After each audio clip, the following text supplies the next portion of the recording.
morning, everyone. It's 9 a.m. on Friday, November 7th. I'm Christine Novello. I'm the president of the governing board, and I'm pleased to call this meeting to order. Before we get started, please rise if you're able and join us in the Pledge of Allegiance. I pledge allegiance to the flag of the United States of America and to the republic for which it stands, one nation, under God, indivisible, with liberty and justice for all. Thank you. I might have gotten a little carried away with the gavel, but anyway. I only had one cup of coffee. I needed to wake myself up. So again, good morning.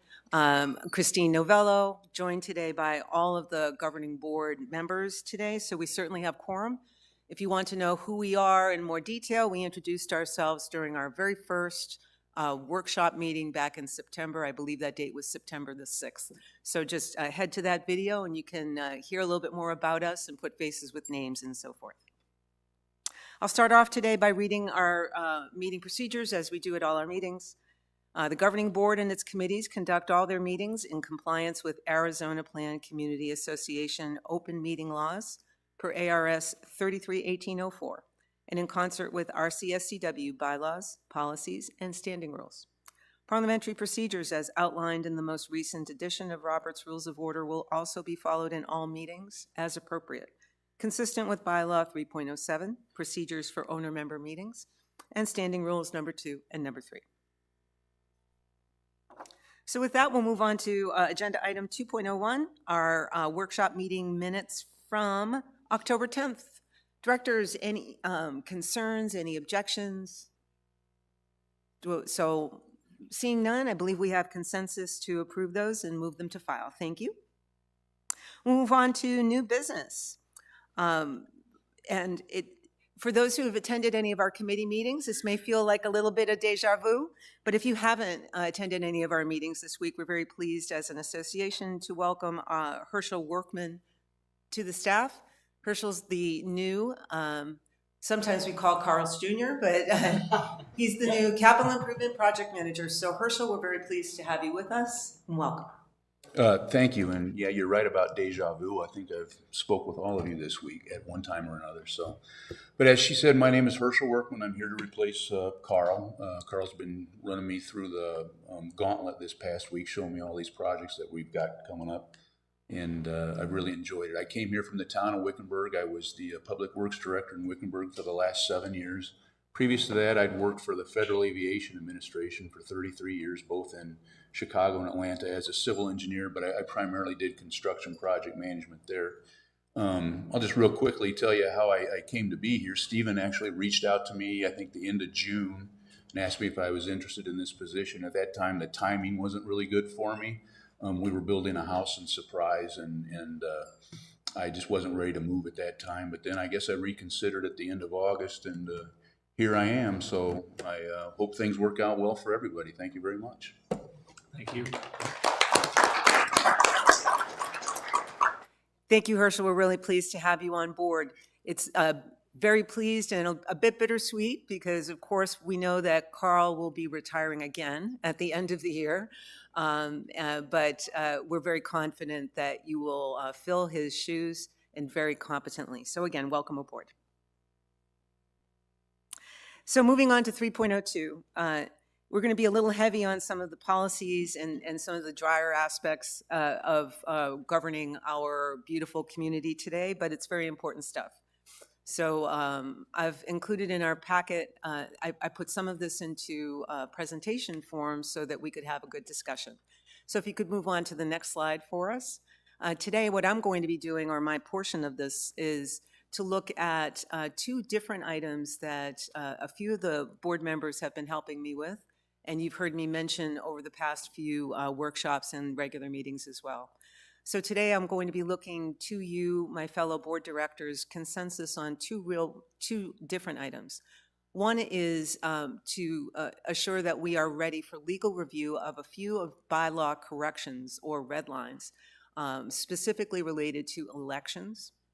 And the second item is to get consensus that we are ready to vote on obtaining a scope and cost for a comprehensive end-to-end policy review of all of our policies.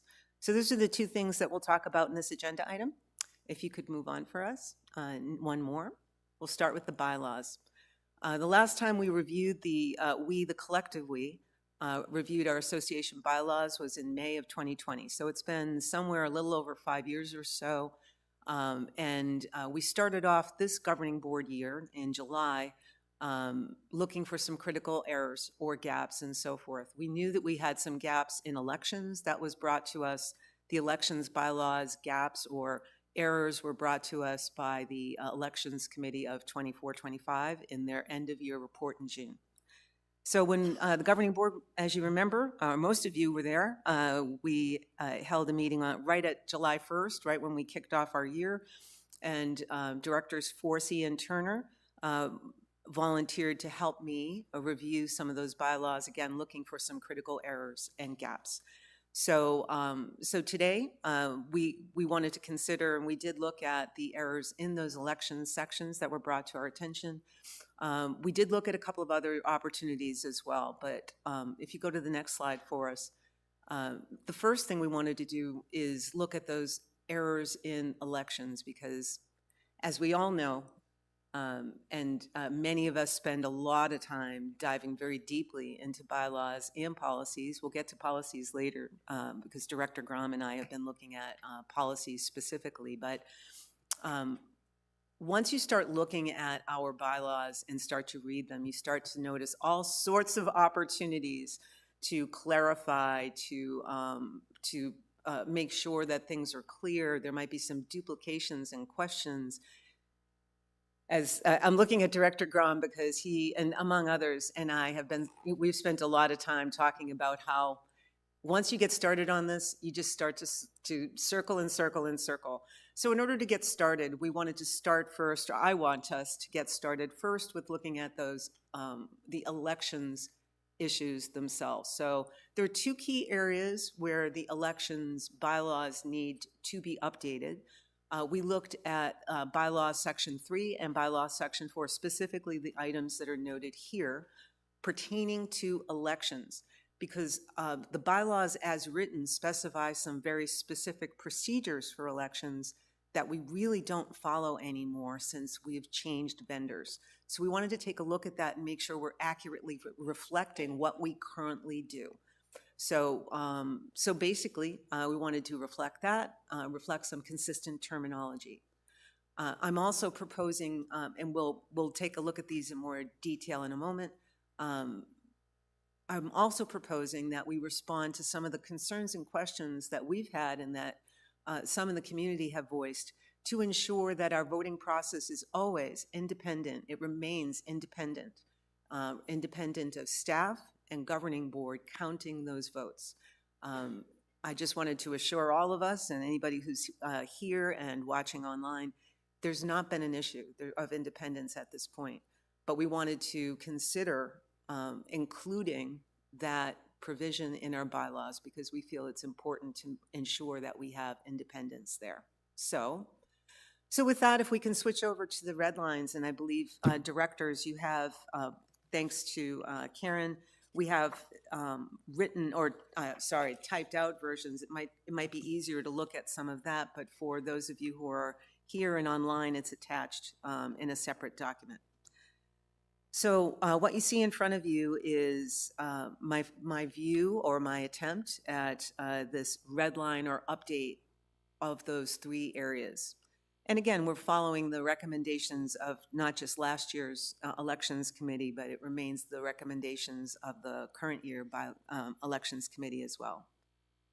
So with this, I've added in a new section 3.09. Everything got renumbered, if you will, from the current bylaws when I did this. So I added in a new section 3.09 that describes an overall voting process that is specifying that independence that I just mentioned. The rest of the changes that you'll see for your consideration is really pertaining not only to renumbering, but also making sure that we're reflecting the current methods of voting, because statute, Arizona state statute, is very clear, and it's expectation that we always provide for absentee voting, which we do. Our provision for absentee voting, though, is electronic. So really, if you're not voting in person on the designated day of election, everything else is considered, for the purposes of our bylaws, absentee, right? So it means that you're not voting in person. So we've covered all of that with the changes that have been specified. So you can see here, I added in a new section 3.09, changed or altered 3.10 to make some provisions for the fact that essentially we don't accept a written absentee ballot at all. In fact, all of our voting is done via our vendor today. So I just wanted to remove from the bylaws the provision or requirement for a written ballot. So we've removed that. Wouldn't preclude us from returning to that in the future. But we're saying the absentee ballots or the non-in-person ballots can be declared online or by telephone. Telephone was added last year as a way of enabling or ensuring that any of our residents who are not able to come in person and who do not have access to a computer or are not confident with that would still be able to vote in some way. Our vendor makes sure, the current vendor ensures that they are indeed owner members, they verify identity, and make sure that they are owner members in good standing. So that's an overview of the Section 3. We'll stop at that first and then move to Section 4. So I'll turn it to directors. Any concerns, comments, questions? Director Piaskowski. Okay, so 3.09, the governing board shall select. I believe we've never done that. Is that correct? I mean, I don't ever remember the governing board selecting the vendor that we use for voting process. So is this Via new? a recommendation from the Elections Committee, I believe. That's how we were involved previously. And if we weren't, we will do so in the future, right?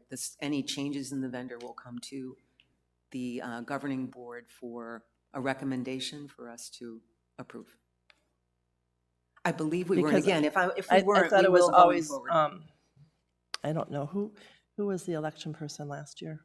That was, Oh, she's not here. Luann and. Yeah, I don't know, I mean, I don't remember ever having her come to us to say what they wanted to do. So I just want to make sure that's going to be the process, because in the 2 or 3 years I've followed the board, I've never seen anyone present, hey, this is one vendor, this is another vendor, this is what we're going to do, this is what we would like to do.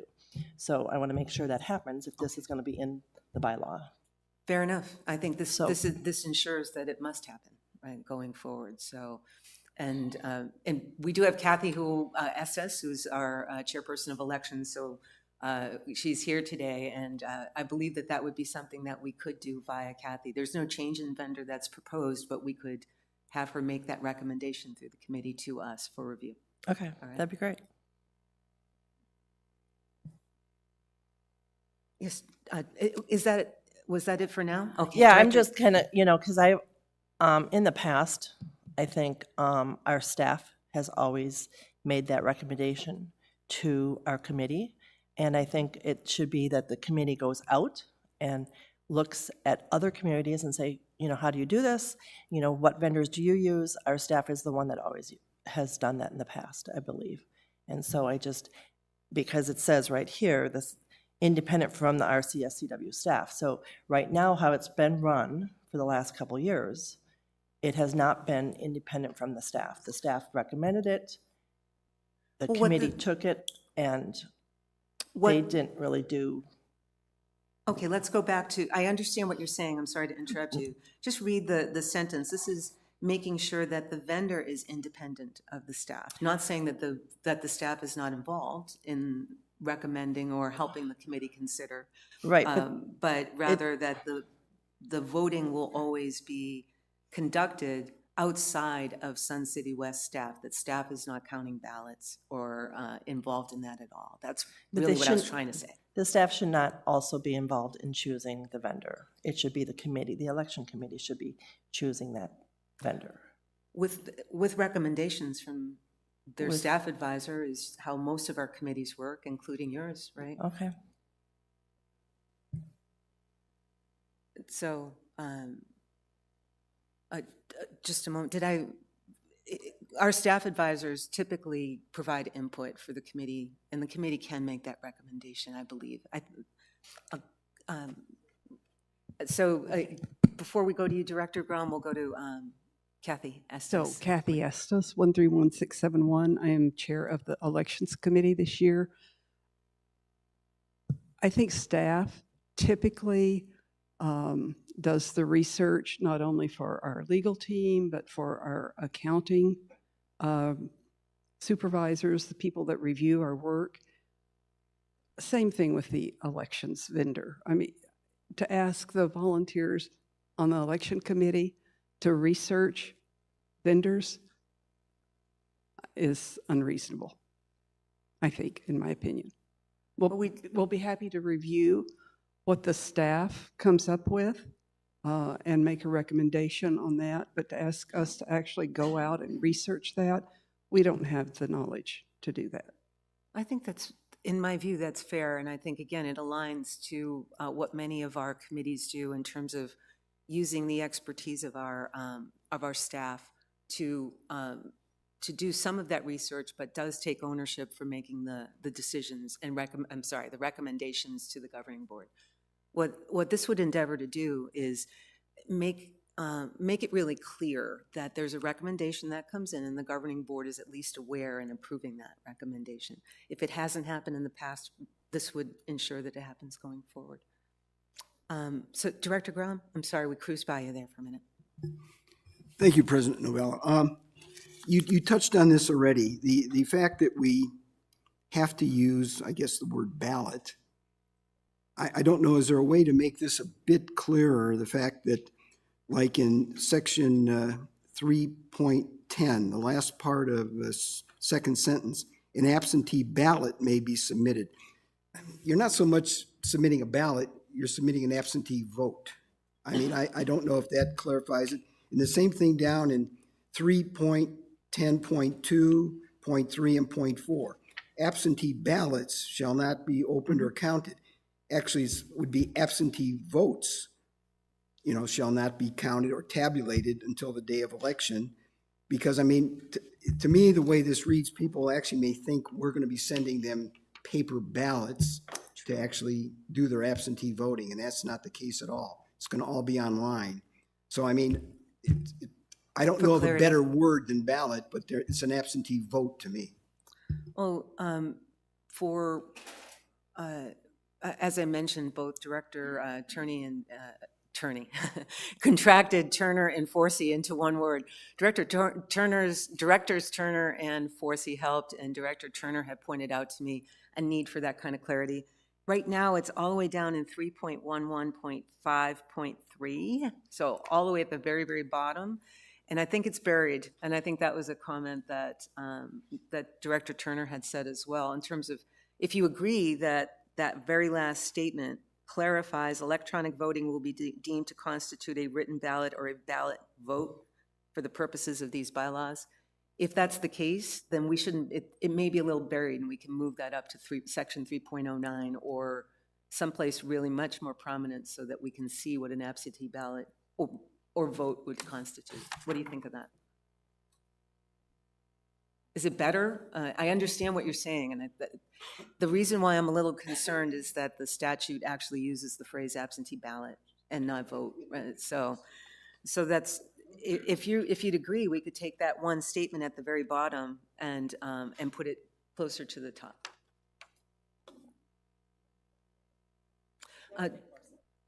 Okay, we can take that back and do. Director Schlemmer, and then we'll let Director Grom consider that, and then we'll come back to you.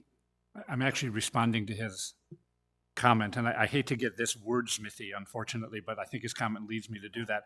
I think to solve the concern that Director Grom raises, if you read this 3.10.1.5, the recipient of this absentee ballot may submit this ballot online or by telephone. Well, I think the confusion is if you have an actual paper absentee ballot, then you are in fact submitting. I would propose that you reverse it and take back out the striked out vote, because the recipient of this absentee ballot may vote the ballot online or by telephone, as opposed to submitting something, which would imply that it's paper. And I think that would then address your concern, Director Grom, which makes it a little more clearer in my opinion. We could make both changes, actually. Does that help? Thank you, President Novello.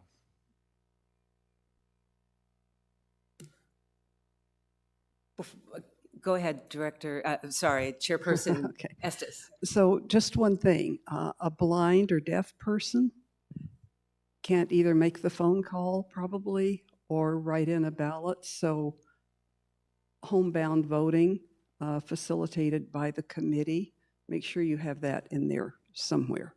Right. Okay. Well, rather than going so into detail, putting it into the bylaw, that's something that we could incorporate into a policy in terms of the method. But this at least provides a provision to allow telephone voting, which is how we accomplish that today. At least that's my understanding based on committee recommendations. So we have two changes so far. One would be to remove what's currently numbered 3.11.5.3, to move that to the top of this entire section somewhere, so that it is very clear. And I believe that also follows along with what Director Turner had. I left it in its current order to minimize the red ink of changes, frankly, for legal review, but I'm happy to do that change. We would also change the wording in 3.10.1.5 to say the recipient of this absentee ballot may vote this ballot online.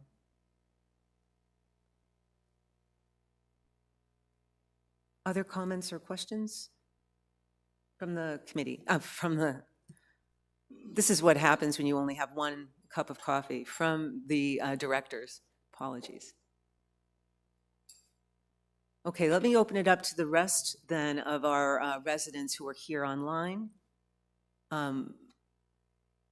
Any other questions, concerns, comments? Okay, there are none in the room, and there are none that I can see online, Director Forsey. Let me get this out of the way. So final call for comments from the directors. Oh, yes, Director Turner. Just one that goes to Kathy's statement about people who can't do online or by telephone. Either the policy or the bylaw just needs some wording about how provision should be made for people who are unable to vote by those methods so that they can still vote. Thank you. I do suggest, again, as a part of looking at that policy for elections, that we take a look at that. I think the policy will also need to be realigned to these bylaws. But I think that's a good, if you would agree, for your committee to consider that. Thank you, Kathy. Director Forsey? I feel a little bit of concern with the new wording, because to me, it gets more, it's not as straightforward. So can we just look at that on the 3.1015? Sure. Do you have any suggestions at this point, or just to relook at that entire statement?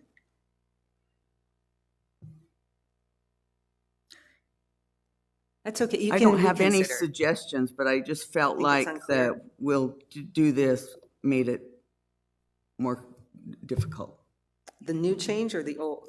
the new change. The new change. The recipient of this absentee ballot may vote this ballot online or by telephone, but not both, is the way it would read at this point. So, so Director Schlemmer, you had made the suggestion. Any thoughts? So as I said, I didn't personally have a problem with the original wording. I was more responding to Director Grom's concern about people confusing the existence of a paper ballot versus online.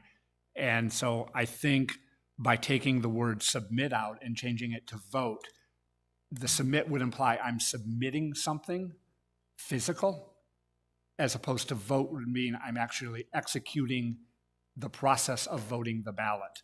So that was my only reasoning for the change. To be very candid, I could go either way with it. I don't have a real skin in this game, so to speak. Okay. So back to you, Director Grom. Does it help, or does the suggested change help address your concern? The original concern was about the written ballot versus an electronic ballot. So does the suggested change help? You good with the original wording?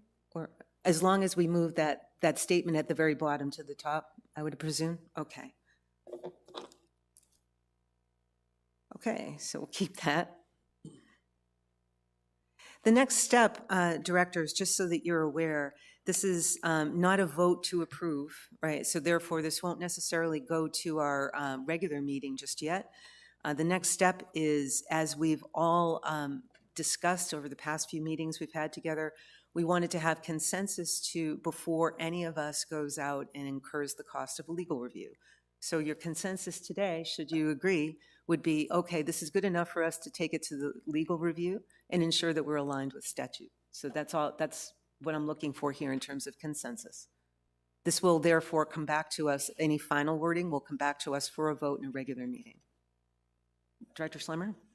Just to clarify, the question on the table is legal review for this particular policy change, not a review, not, I think, the next part of our discussion, which would be a broader review. Correct. This is just for the bylaw changes, and we still haven't gone through section 4, but I just wanted to clarify what we're looking for on bylaws in general. This is not our approval. We'll do that by a vote, a motion in a regular meeting. Thank you. No problem. Let's move on then to section 4.03, since we've had good discussion on that first part. Section 4.03 changes really were to make the same sort of alignments in this section.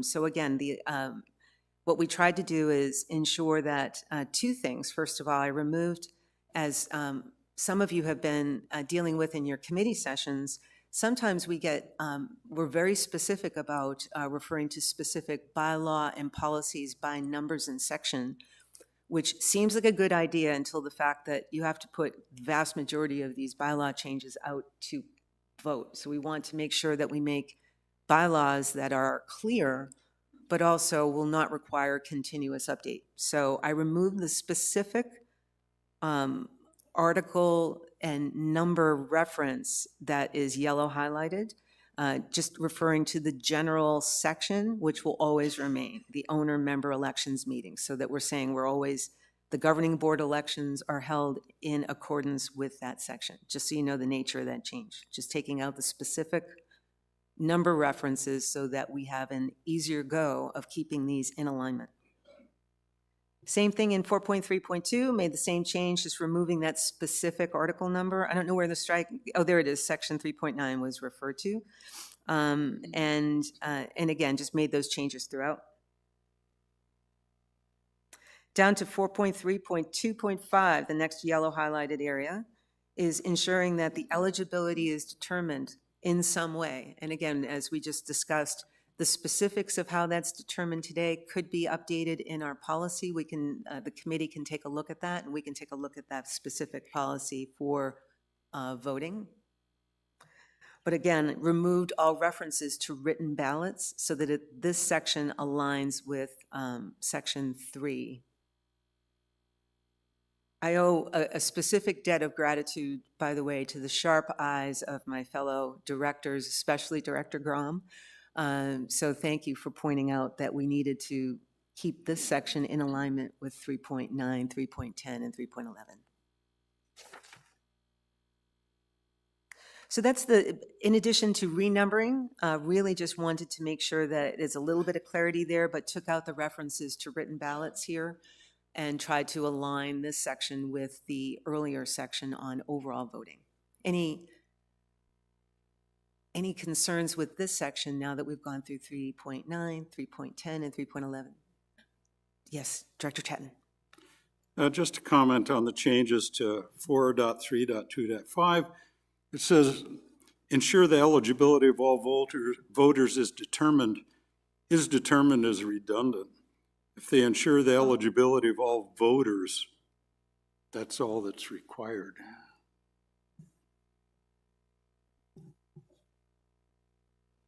Any concerns with that change? Great catch. I'm not prone to brevity, so thank you for that catch.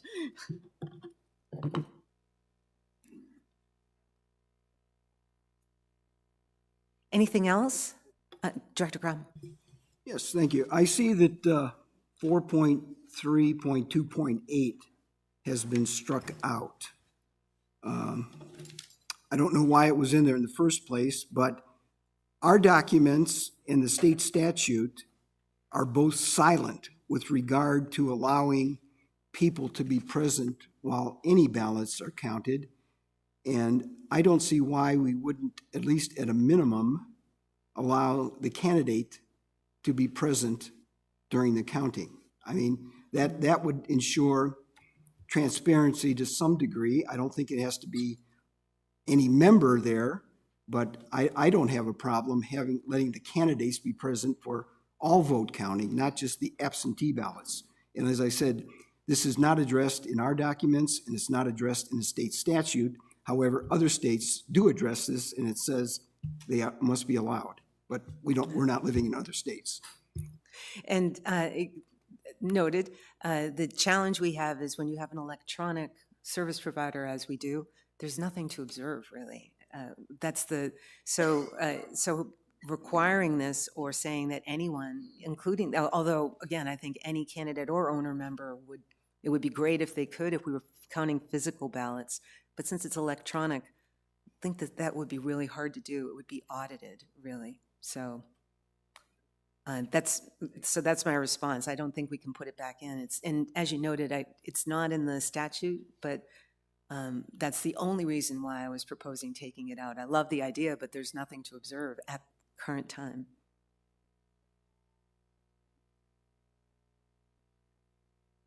Anything else, directors? Okay. Keep thinking. Residents, any questions or concerns? And again, I see nothing online at this time.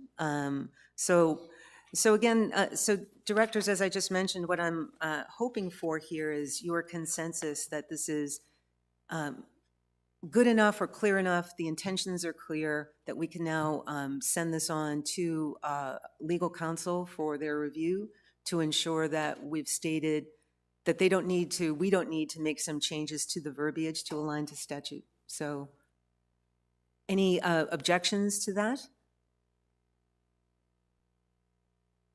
Then I'll proceed forward by sending these red lines on to legal counsel.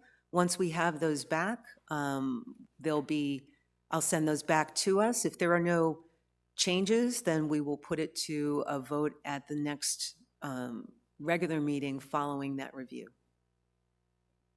So back to the presentation, Jack, if we could. Thanks for that consensus, directors.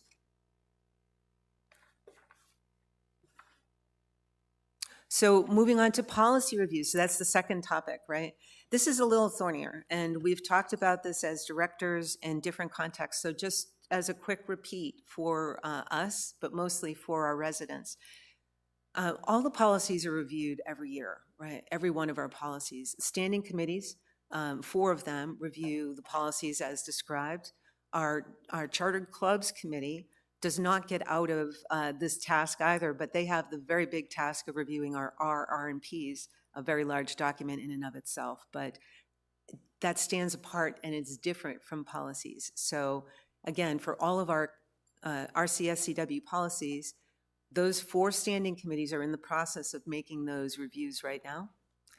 And traditionally, there's nothing in our bylaws that requires it, but the rest of our policies are traditionally put to or reviewed by the governing board president. This year, again, there's nothing that says that the governing board president needs to do that alone.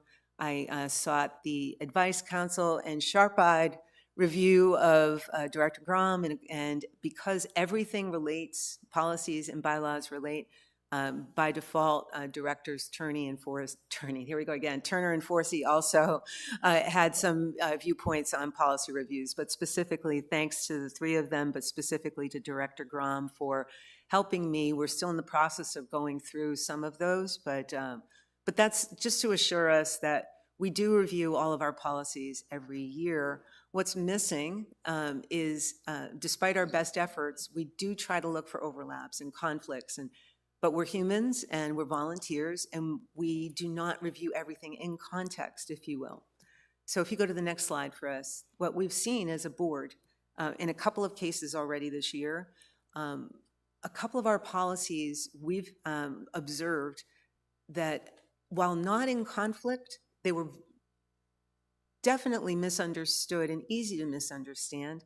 We do have a couple of policies a lot of policies that would appear to overlap, and they're not very easy to read.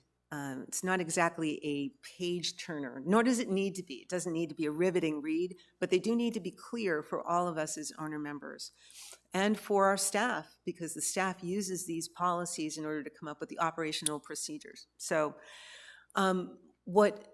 we do look, and we're continuing to review all of our policies, as I just outlined, for errors, omissions, and so forth, as we always do. We will complete that task, which is required under our bylaws. But what we're here to discuss today is, what would it take for us to do a full in-context review of all of our policies?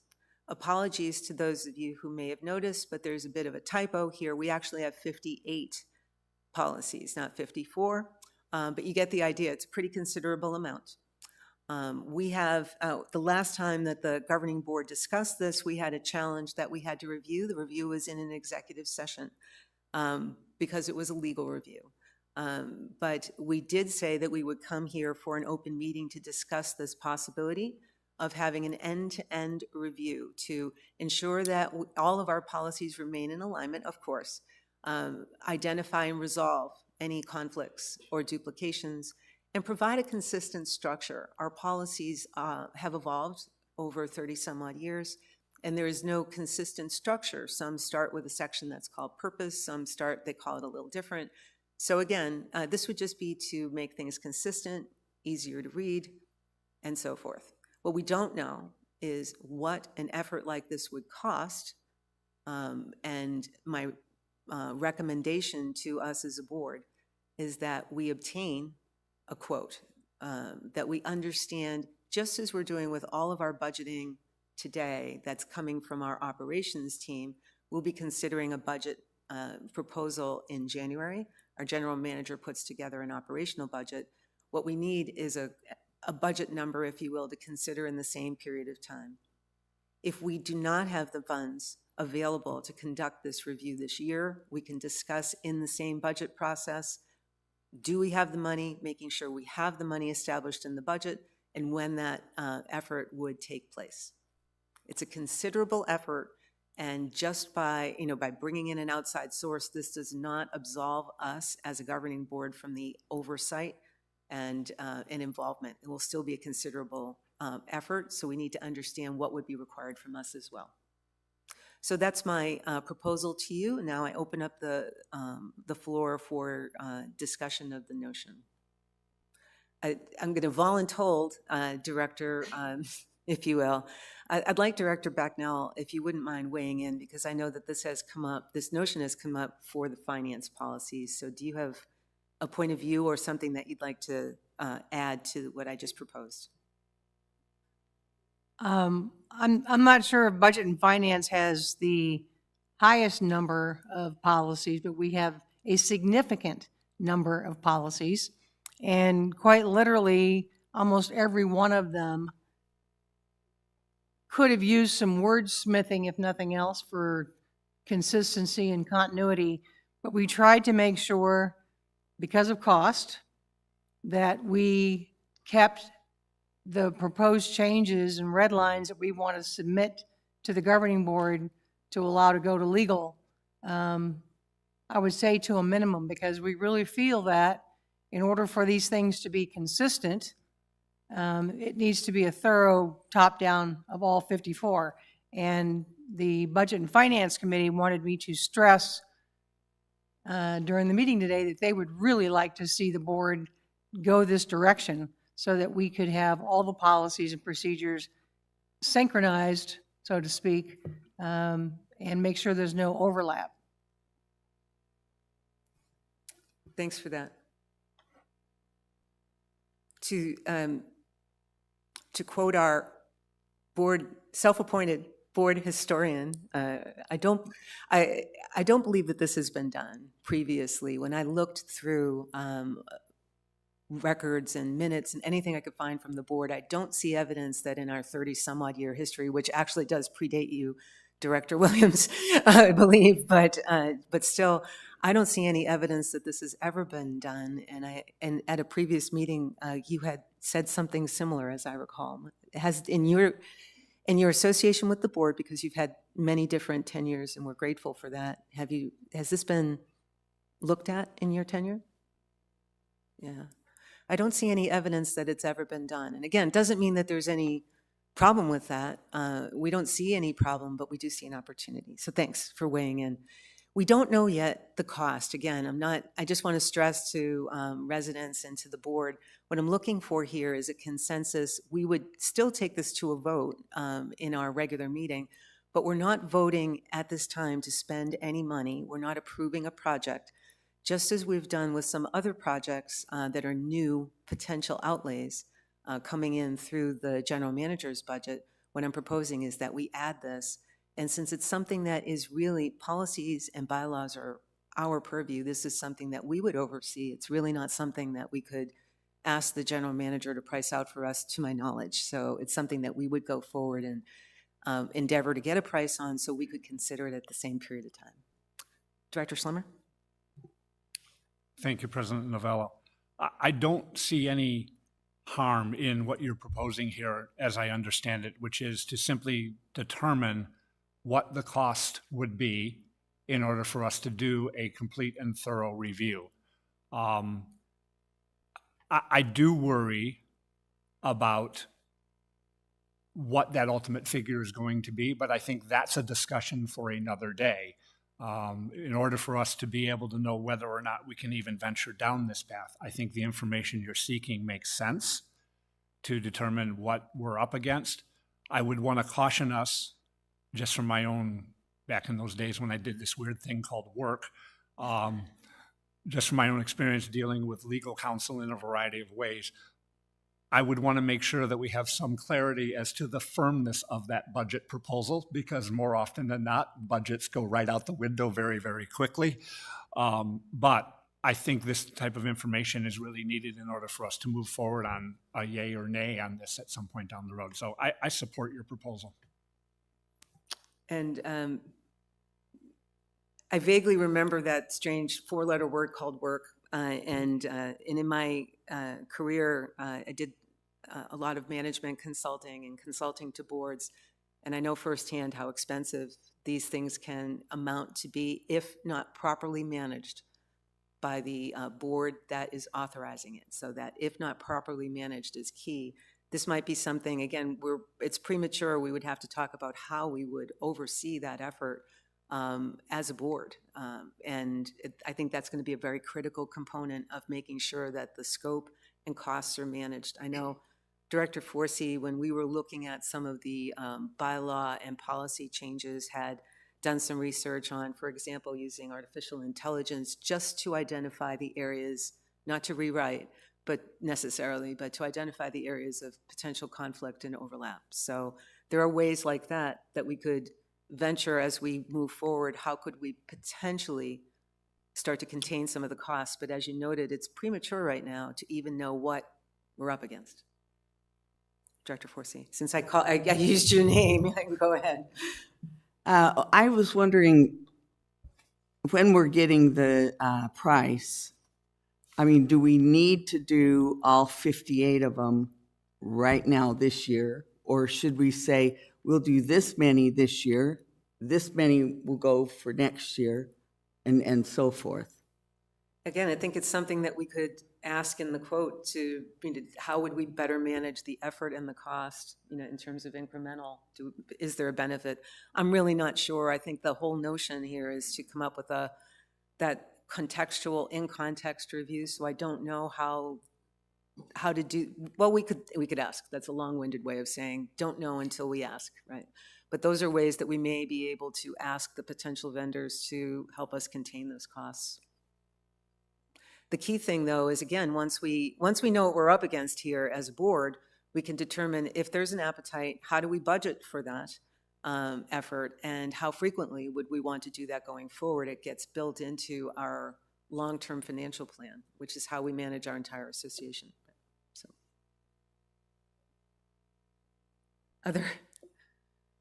other concerns or considerations here? Oh, Director Bradell? Thank you. So, given that it seems we have an appetite to at least determine the costs and the process for getting this done, does that mean we would hold up these current red line changes Not at all. until January, or My we're going to recommendation go ahead and is, get these yeah, done? yeah, not at all. My recommendation is we continue to move forward with that content review, which is required under our bylaws. It's the first point on this slide that's in front of us. Continue to do that effort, because it's really important that we look. But this would be secondary. If we had the budget to conduct this work this year, then we would do it after. We would start it after the content reviews have been completed and approved by us as a board. So no, not at all. We should continue forward with that. Anything else? So any objections to moving forward to obtaining a good quote or cost for our budget consideration? Any resident, I neglected to ask, I don't see any online, but any resident comments? We do have someone coming to the podium, so we'll wait a moment for that before we move forward. And then we can reconsider that consensus. Thanks. And although you know the drill, please introduce yourself by name and rec card number when you're ready. Thank you. Jim Scott, 404-675. It's probably pretty meaningless. You guys are all on board with it. But I've had the pleasure of reading the budget and finance policies last year. I've had the pleasure of reading the properties committee's policies this year. Yes, they are in dire need of a refresh, just for nothing else, for structure and readability. So I'm a strong proponent of it. I'm not nearly as concerned about the cost as I am the time and potential scope creep.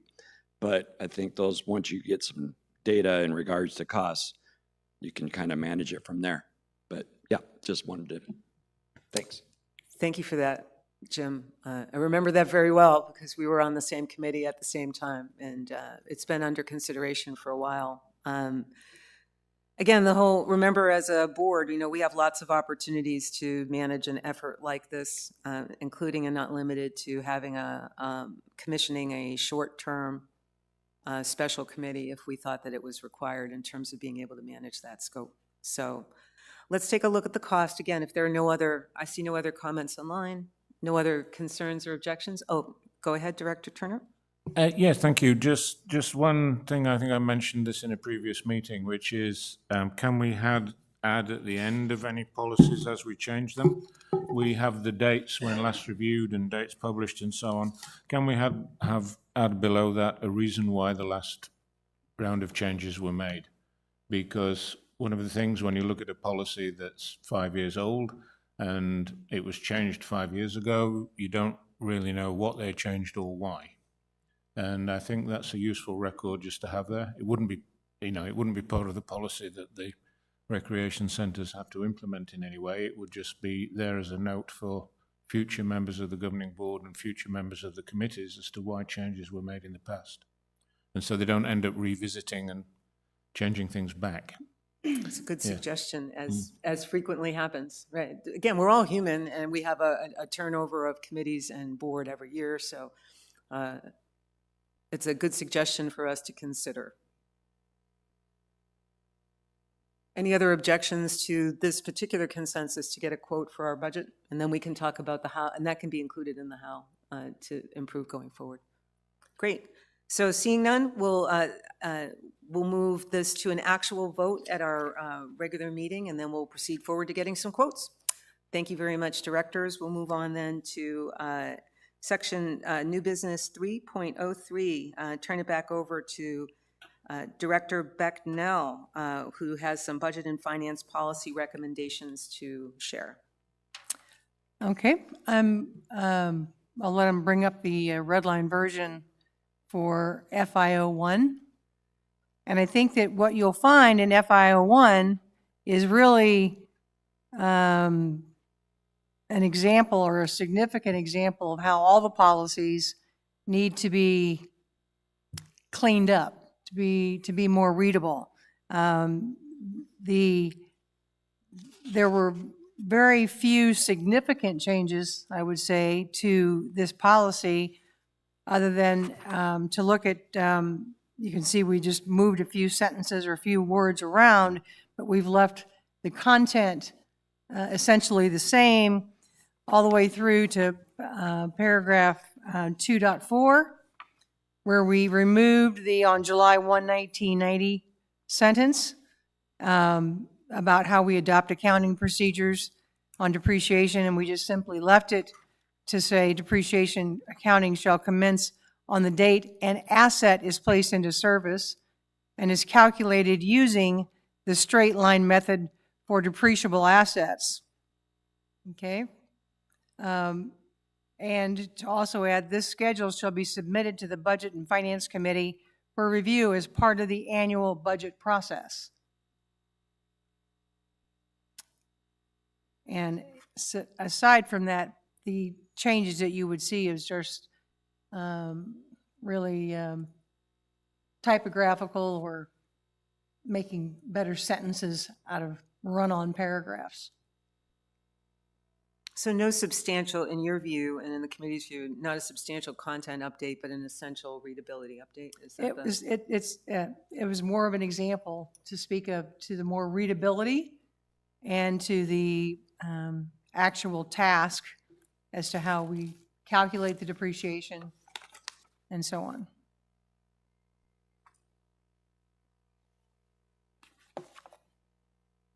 Any comments or questions from directors? Director Schlemmer.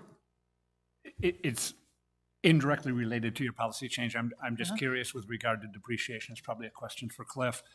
Is there any instance where generally accepted accounting procedures would warrant or require us to not use straight line method for depreciating a capital asset, or as outlined in the proposed policy? I think I know the answer, but No. thank you. That's what I Getting thought. some extra steps in for Cliff, though. That was pretty simple. Any other questions on this particular one? So I believe what we're looking for each of the policy proposals as they come up is consensus to move it to legal review. So any concerns with that?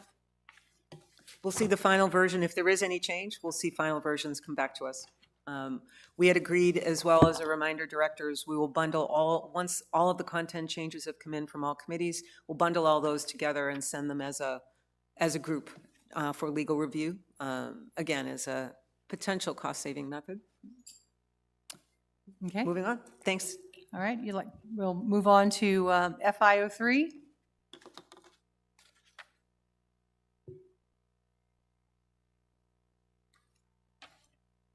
FIO3 is the property owner changes and refunds of member dues and fees.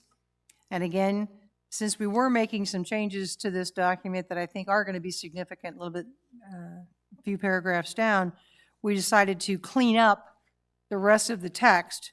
And you can see most of it is just simply restating the paragraph in the same way. And making sure that it was more readable and more consistent throughout. I don't think that there were any significant changes until we get down to section, oops, well, here we are. It's in section 4.2, property owner changes and refunds, where we actually identified a specific time limit for when refunds could be requested and submitted, that state that they must be submitted within 1 year of the recorded date of the property transfer, and refunds will not be made after this 1-year period. So I think that was probably the more significant part of the refund changes. Pardon me?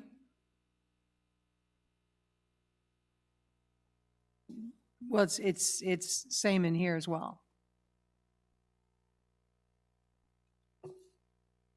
The 1-year period was in section 4.02. I just think that it's maybe restated. Is that fair?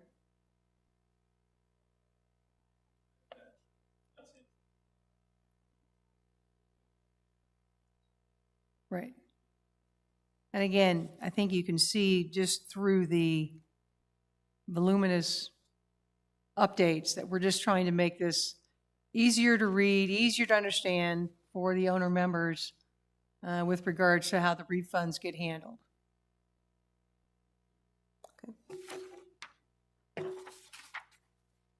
Questions or concerns from directors, if any? Consensus to move this one to legal review then? Okay, moving on, Ann. Okay, Keep chugging. Thank you. Policy FI-10 is the procurement policy. Again, more red line changes to identify the parameters and clean up some of the language of the policy itself. You can see the red line changes are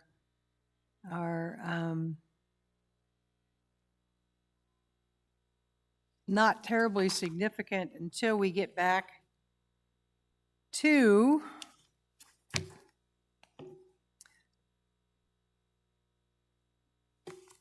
when we get to section 6, which is the vendor relationship portion. We struck out the original 6.1 and 6.2 and replaced them with a new 6.1 and 6.2. And this is an area, thanks to my friend Nick, where our procurement policy was stating that the association committee members and governing board directors are not allowed to accept gratuities, gifts, consulting fees, or anything having a monetary value in excess of $50 from a vendor. And in which, tell me which one it is? LO2. LO2. LO2, it's actually recorded to say that we cannot accept more than 25, but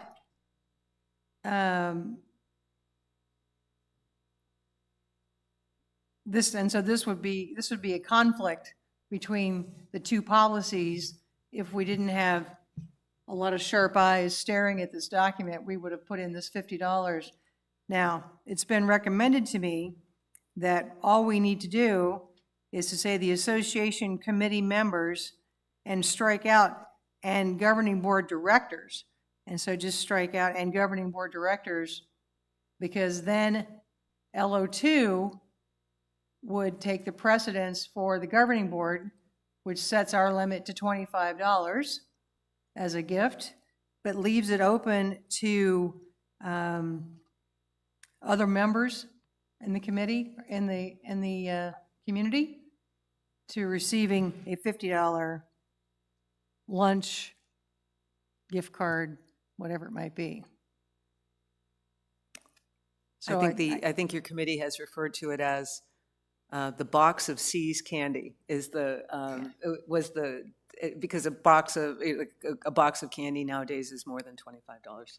I think that was seriously, that was where your committee was talking about this. That's, in case you're wondering why the change, it's because literally $25 nowadays doesn't even buy a pizza in most cases. So Right. I believe that it was something that small of a change. So we Yeah. could either strike this, and therefore we're not duplicating the conflict of interest policy, Right, strike the reference to governing board directors, or change the amount, the dollar amount. that's right. So either one of those changes, I think I would prefer to see us just take out "and the governing board directors," and then leave the amount at 50 for, Right, Everyone and then the else. governing board directors are already covered by the conflict of interest policy, and we don't have redundancy that we need to keep in alignment.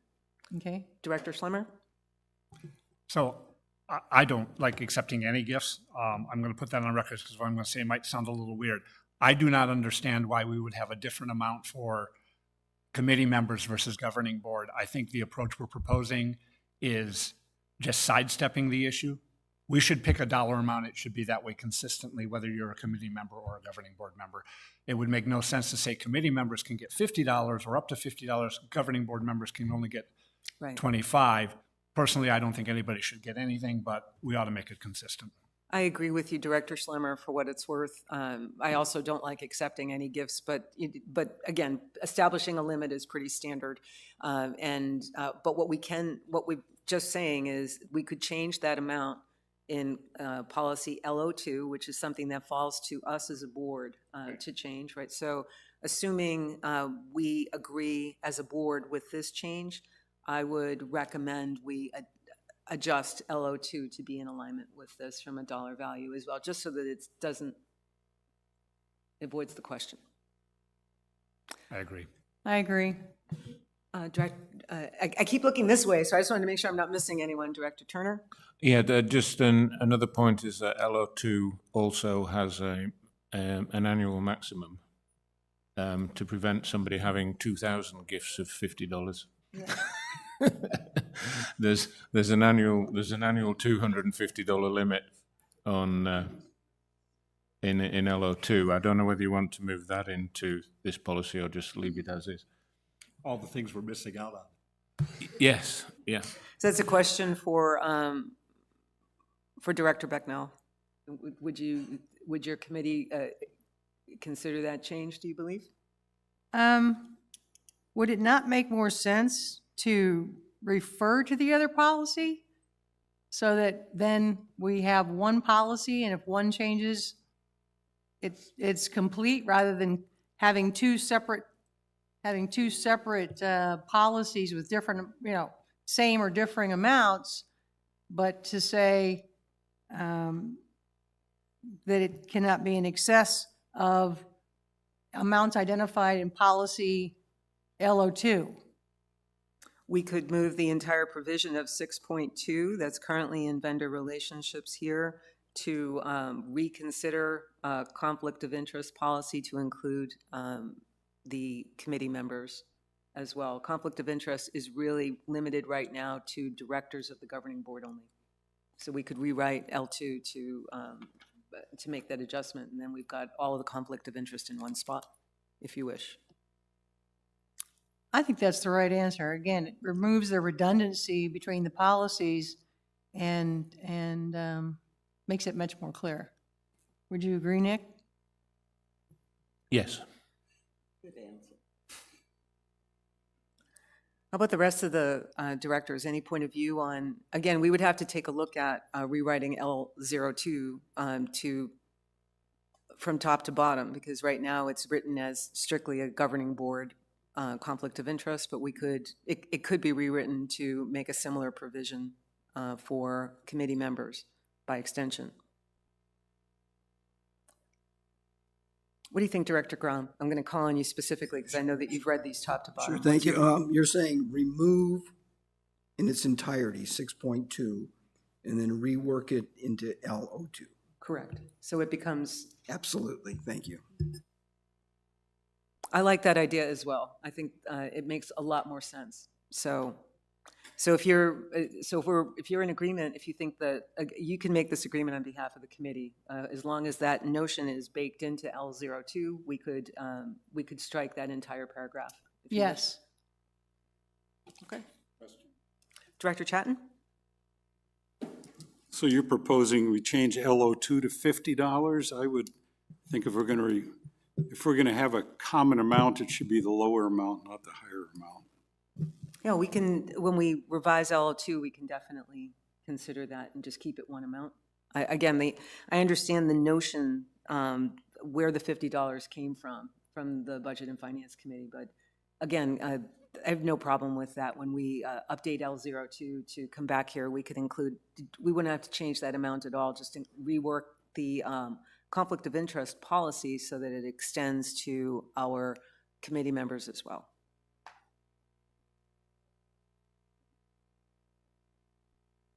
And we can discuss the specifics of the amount if there's anybody who wants a larger box of See's candy. Now, I shouldn't be so, this is a very serious topic, so I shouldn't be joking, but seriously, we'll just, the key recommendation I'm hearing from the board is to include the committee members in the conflict of interest policy, which is currently L02. So we'll take that, I'll take that under guidance, and we'll work together with anyone who wishes to help me with that. I know up until this point, Rudy had, excuse me, I keep being very informal. Director Grom has been very helpful in terms of advising, so we can, any one of us can take this on. So if there are any volunteers to take it on, I'm more than happy to consider volunteers to rewrite L02. Otherwise, we will take that under advisement. Director Grom and I will rework it. Okay, so Director Becknell, the section 6.2 is stricken. Any other comments from board members, directors on? Great. Thank you so much. Director Becknell, you can move on to FI 17.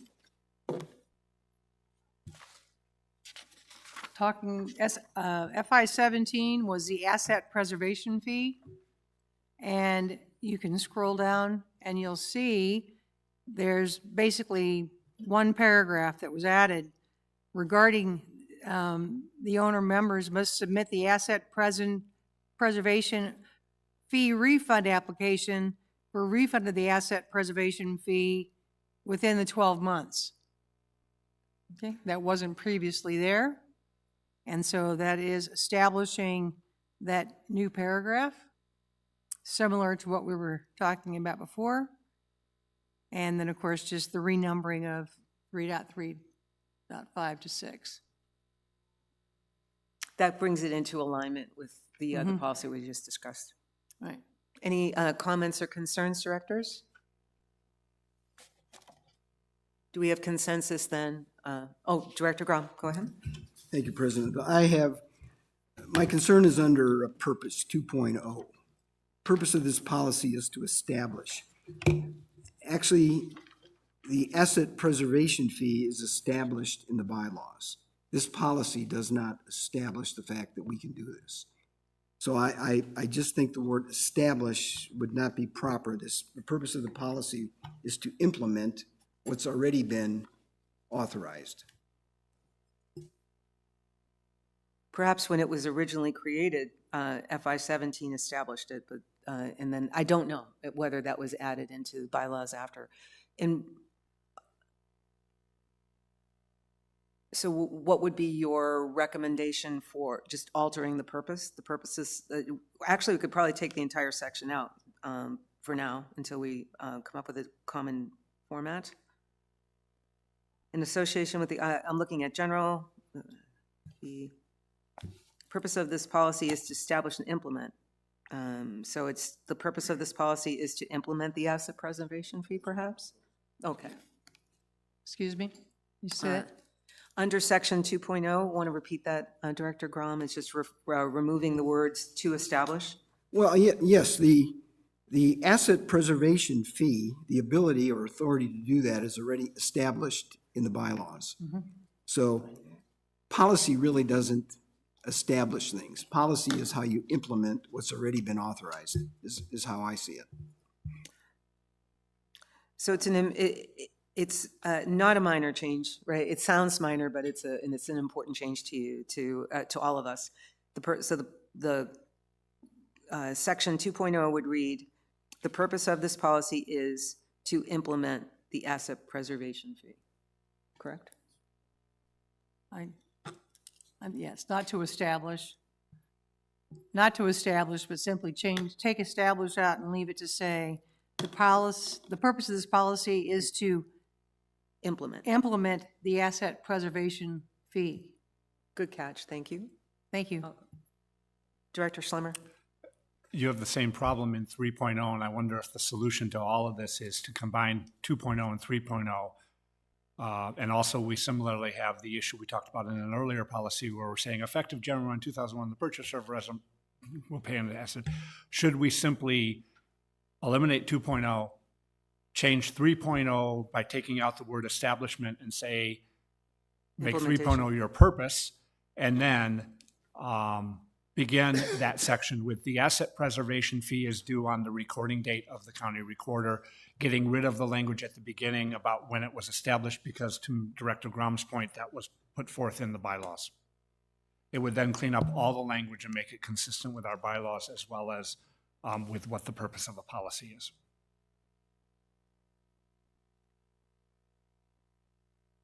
Director Becknell, any objection? None. I think that makes it clear. So we would remove 2.0, renumber the following sections accordingly, and on the now new 2.0, change policy to purpose, and that's going to be establishment of the asset preservation fee. Or But we'll implement? start with the section that says the asset preservation fee is due on the recording date. The only alteration, I wouldn't even use the word establishment up here. The policy is the asset preservation fee is due on. Take out establishment because, as Director Grom pointed out, establishment was done through the bylaw. So all this policy is doing is then doing the operational function of actually talking about how we collect it and handle it, if that makes sense. It does. And if you agree, you can give me my $25 box of See's candies. That box of candy is going to be that big, you know that. And I eat all the caramels.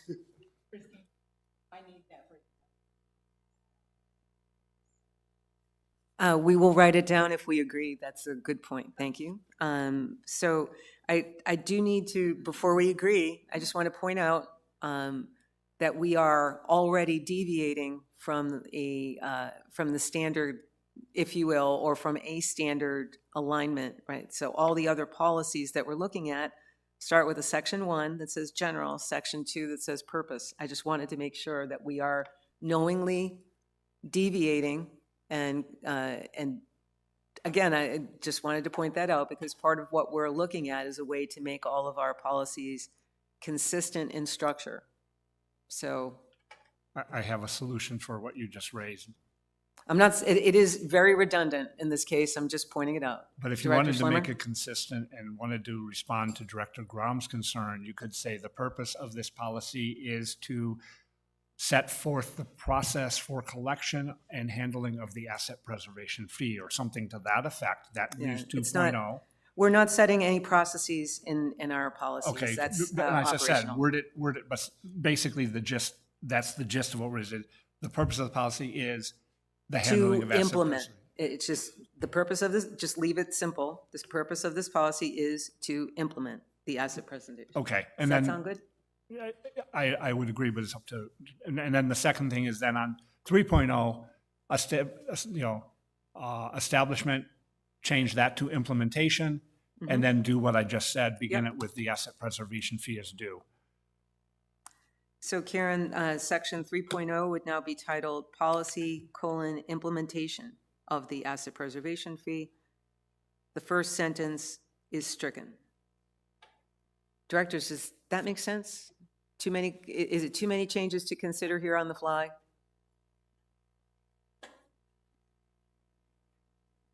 I think they'll be fine with it. They were, yeah. And Director Becknell, that was an important, I could hear it here, so just so that, if you could say that, so, do you think that your committee would accept, these are structural changes, I don't think they change the integrity of your recommendation. I don't think the committee would have any problem with it whatsoever, and I think it stays in line with what our finance department, strives to achieve, so. Okay. Okay, so I'm going to repeat that, please. Number 2 remains in. So I have to repeat it into the microphone. Number 2 remains in, and yes, Karen? Word establish and. The word establish and will be struck. Correct. Number 3, the title is Policy, Implementation of the Asset Preservation Fee, and the first sentence is stricken, and the paragraph now starts with the asset preservation fee is due. So directors, those are the proposed changes to the other red lines that we already have. With that, any comments or objections to moving this to legal review? So thank you, Director Becknell. So now we've considered 3 different policies. I'll open that up now for comments, if any, from our residents.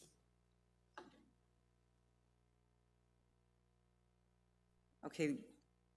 Oh, I didn't, thank you. Thank you, Director Forsey, for poking me. Yes, sir. Please introduce yourself by name and record number.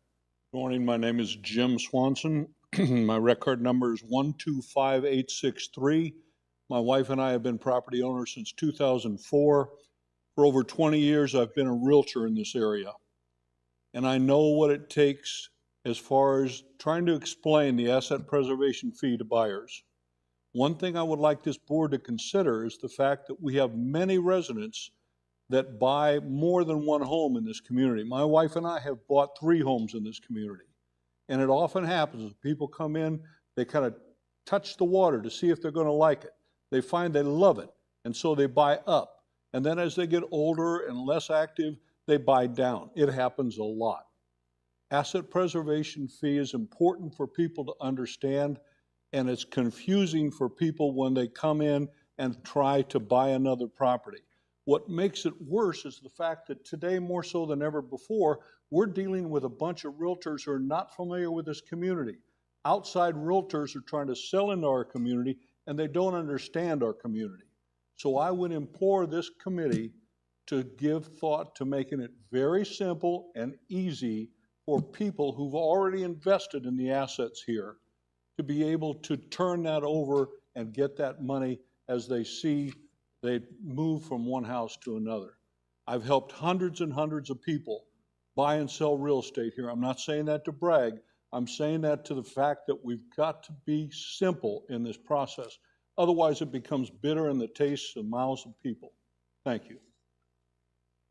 Thank you for the comments. We always strive to make that process and the procedures simple. I think that there's a procedure that's outlined a bit here in the policy, but the procedures that are implemented follow the policy. And there is, as you mentioned, when you exchange from one property to another, an opportunity to basically receive a refund and so forth. So we can strive to make that a little clearer going forward. Thank you for the suggestion.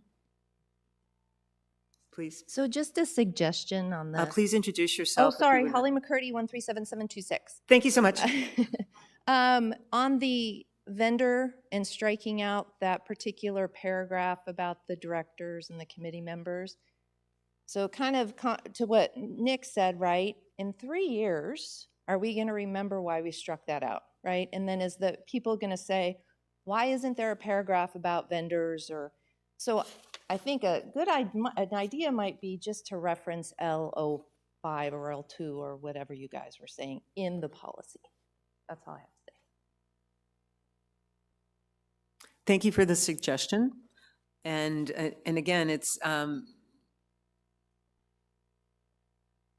when we refer or cross-reference from one policy to another, it does create a bit of a slippery slope. But in this case, to refer that there is a conflict of interest policy that, that governs, what do you think of that, Director Becknell, in terms of adding that into, which of these?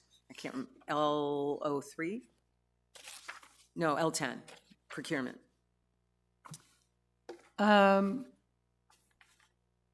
I still like the idea of only having any policy show up one time in the list of 54 or 58 policies. And I don't like when we cross-reference between multiple policies, because that requires a lot of headache. So I do agree with what Nick said. And so under the 6.0 vendor relationship section, that if we were to make these changes, that we would be able to take the 2 red line paragraphs that we removed and put them down sort of below the line so people in the Or just future to- could see yeah. that. Or just to state what were the key changes made, Right. and we'll keep from this point forward, we'll start keeping a running note for future boards and committees so that we are aware of the changes that were agreed.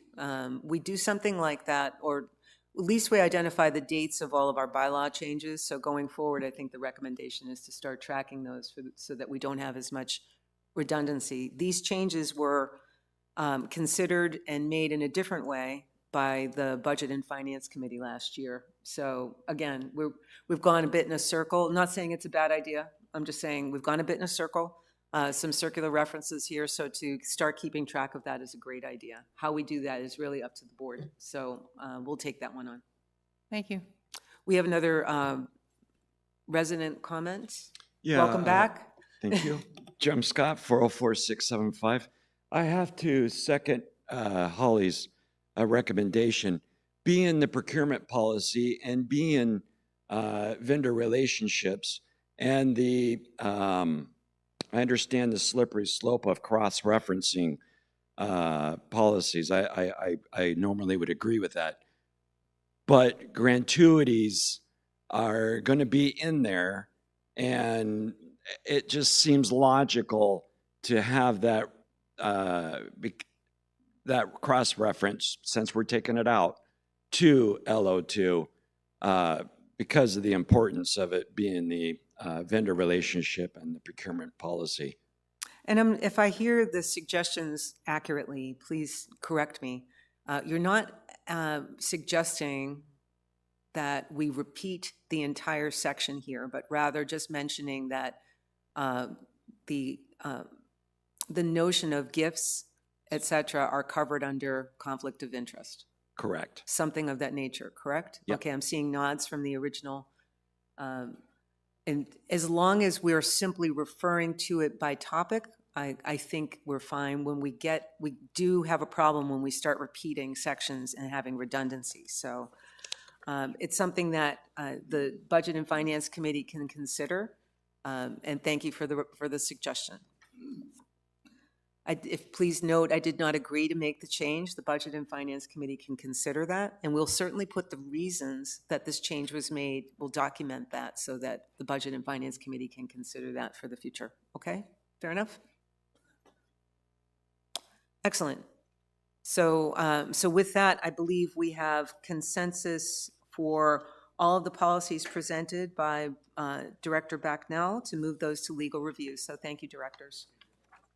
Oh, we've never run out of comments from the directors, no matter how many times I ask. Director Turner, please. This is, it's not, I'm not saying there's no consensus. My concern is that there are residents here who've sold one house and moved into a second house who are not getting the refund on the asset preservation fee that they're entitled to. I don't know whether that's I don't issue. think that's a valid concern, but I'd Yeah. like to invite CFO up to address how that proceeds, if you wouldn't mind, Cliff. Yeah. I'm not saying we're refusing to give them or anything. I'm No, I'd saying like that Cliff they to describe may- to you they the may not- procedures by which they apply and how that is Yeah. done, so that you can put that concern to rest. Yeah, so the asset preservation fee is collected on all transactions, irregardless of whether you're moving within the community or not. There's a process in place to apply for a refund, and there's rules around that set forth in the APF policy itself. So our membership department, if there's any questions regarding that, we obviously advise our members on that. There are times when asset preservation fees get escaped, and we use something called our REDS process to capture those. And there are Arizona statutes also now around what we can charge and what we can't charge. So we have various things we have to follow, laws and policies and procedure, but it is outlined in the policy how to apply for a refund.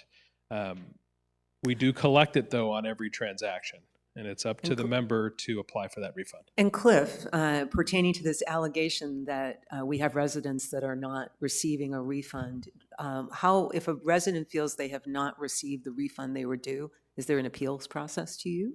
The process is, well, yes, there are times when we do not refund, and it's because of how the transaction has taken place. So, but those are, again, all those policies are outlined in the APF policy, FI-17, and what we follow there. Okay. Yeah. Director Turner, does that satisfy your concern? No, my concern is not that we're refusing to give refunds. My concern is that there are residents who don't know that they're entitled to a refund and are not therefore applying for it. That was my concern. I don't know how many of those membership actually pick up, but Yeah, well, we put the expiration date in. They have 12 months, but previously, I mean, there are times when years later, people have come back and said, I didn't get a refund. And so but again, in any business, in any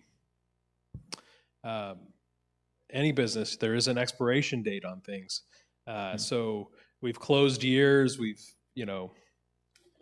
completed financial statements, we've tracked how many APFs we've gotten. So we try and keep that's why we implemented, or we're implementing an expiration date of 12 months. I have no problem with an expiration date of 12 Yeah, months. yeah. It's how to, I think it's how do we inform, to our residents' comment, how do we inform realtors and prospective buyers of a second property of this program? Is that your concern? yeah, that's my concern. I mean, if they own 4 houses, they can pay for asset preservation fees. It's just somebody who downsizes. Right. They know that they could they may not know they can apply for the refund, and I'm just that. Just I see you, concerns me. Director Schlemmer. Just please hold on a moment.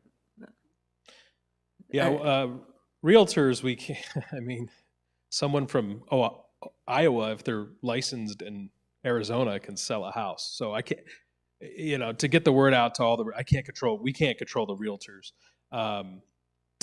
Could we maybe campaign on what our policies are regarding APF fees in a way that to make the members more informed? We could do that. I mean, I imagine we could do that, but the policy is that it has to be collected and refunded. So, And that's and the policy is as written. I think the concerns, I don't know how to address that either. Perhaps you could consider a suggestion. Director Schlemmer, you had something to add? When we have a new sale transaction, do you know the house from where they came, or do we simply only know that this home got purchased on this date by this person? yes. So, Okay. good question. All the transactions are independent. Now, if they're transferring a membership, we do know that. So if they're buying up or buying down, we do know that. But we do not track when they resell their home. So so the home they purchased, they have to resell their previous home within a year. So which is why they're required to notify us when they've done that to apply for their refund. A lot of times those transactions don't sync up. Sometimes they do, but a lot of times they don't. So Yeah, and again, I just want to point out for all of us directors, these are important concerns. This is not at all on topic, right? The topic is the prospective changes to the policy, I'm sorry to say. If we do want to have a deeper dive on the whole topic of asset preservation fees and why they're there, I'm sure that's something that Cliff could give us a Would love to, yeah. We could talk about asset preservation fees and flippers and all that stuff. at And another. yes, if- absolutely. If that's fair. I There's just a wanted there's to a, point out. definitely a lot of context to those policy rules. So, but thank you very much. I Well- wanted to allow some of the discussion because I know it's important and it really does pertain to one of the questions that a resident had asked, so.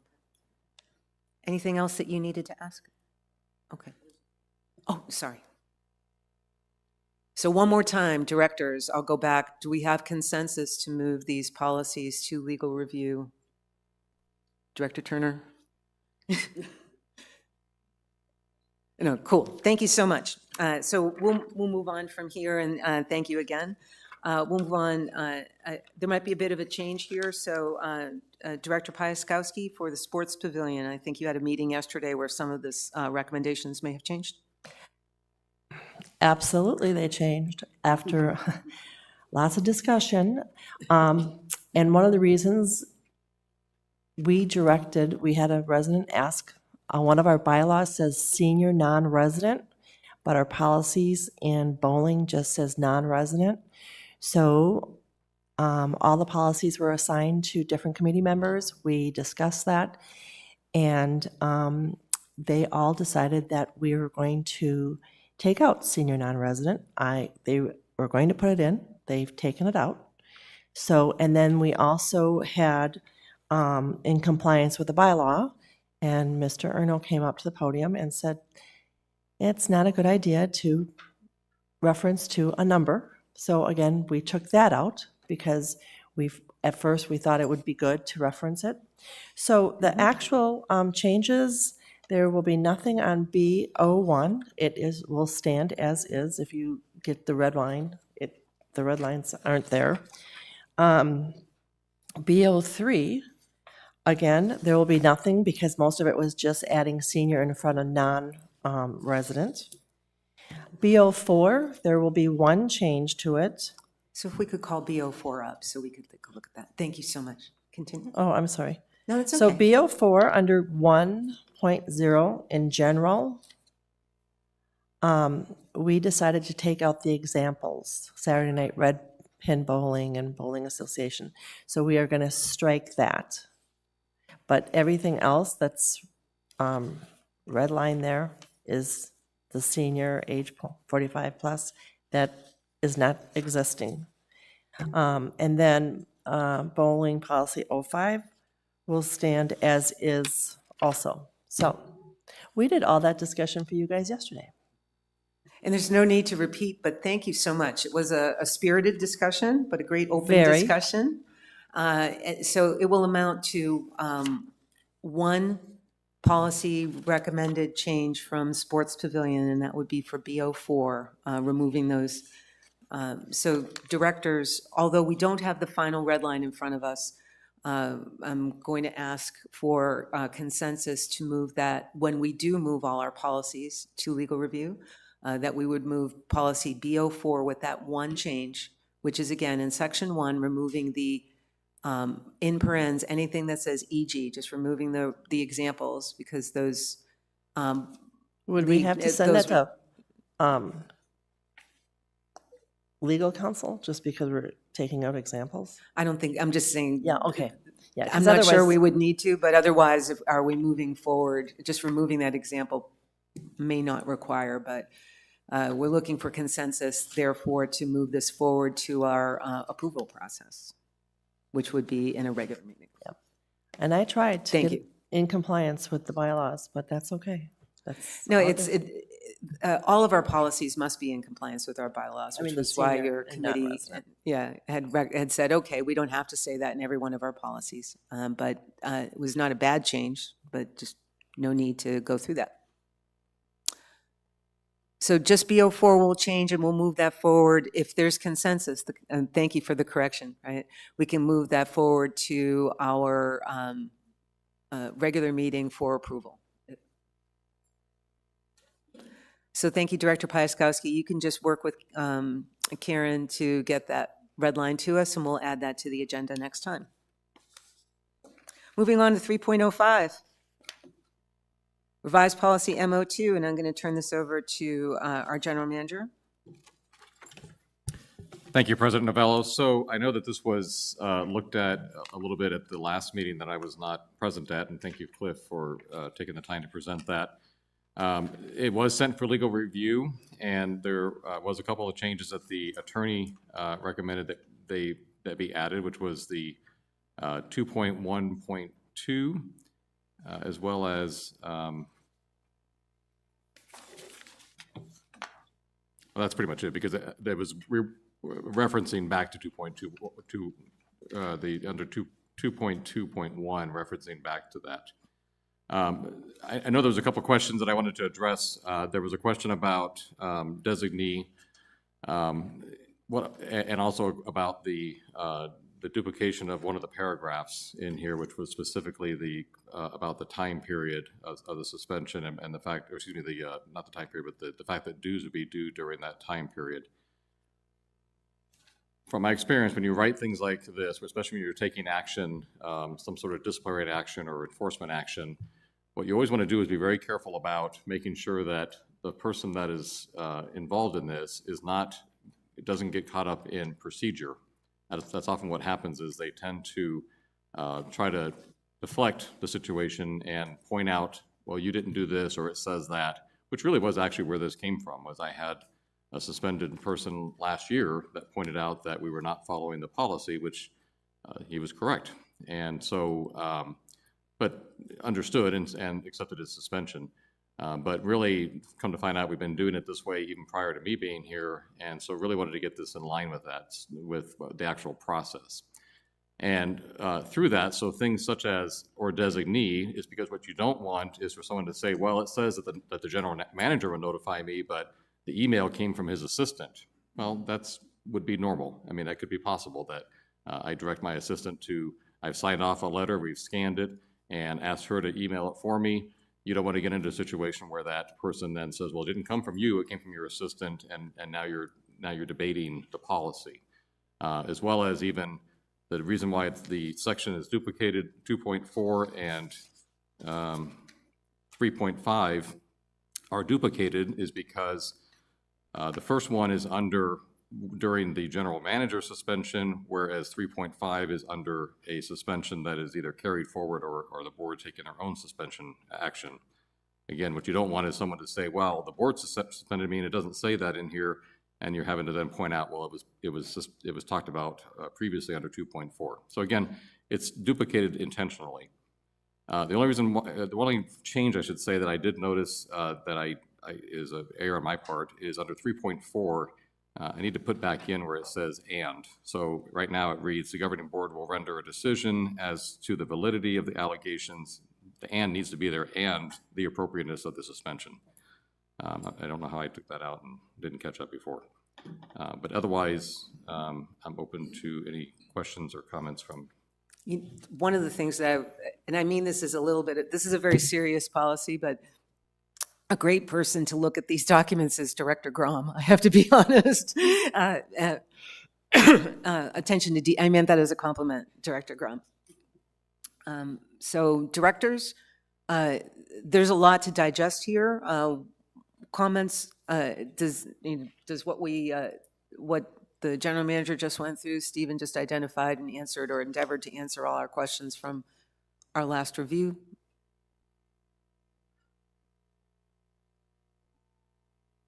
Seeing head nods. Director Grom? Thank you. I have a couple of concerns. Just I'm very much in agreement with the way this is written, but I'm looking back to the actual bylaws, section 2.07. And I think this is a very serious issue, suspending someone's rights. But 2.07 is written, membership rights are subject to suspension through the general manager and governing board action. Now, does that mean the governing board has to approve or be in concert with the general manager's action? Or can we independently execute a suspension? So that's kind of my first question. And then the second question, in reading even the revision, can the suspension actually start before the person has asked for a hearing? The way I read this is the suspension can start, but I believe when you read the state code, the person has to be notified of the potential suspension and given the right to a hearing prior to the suspension beginning. At least that's how I'm reading the state code.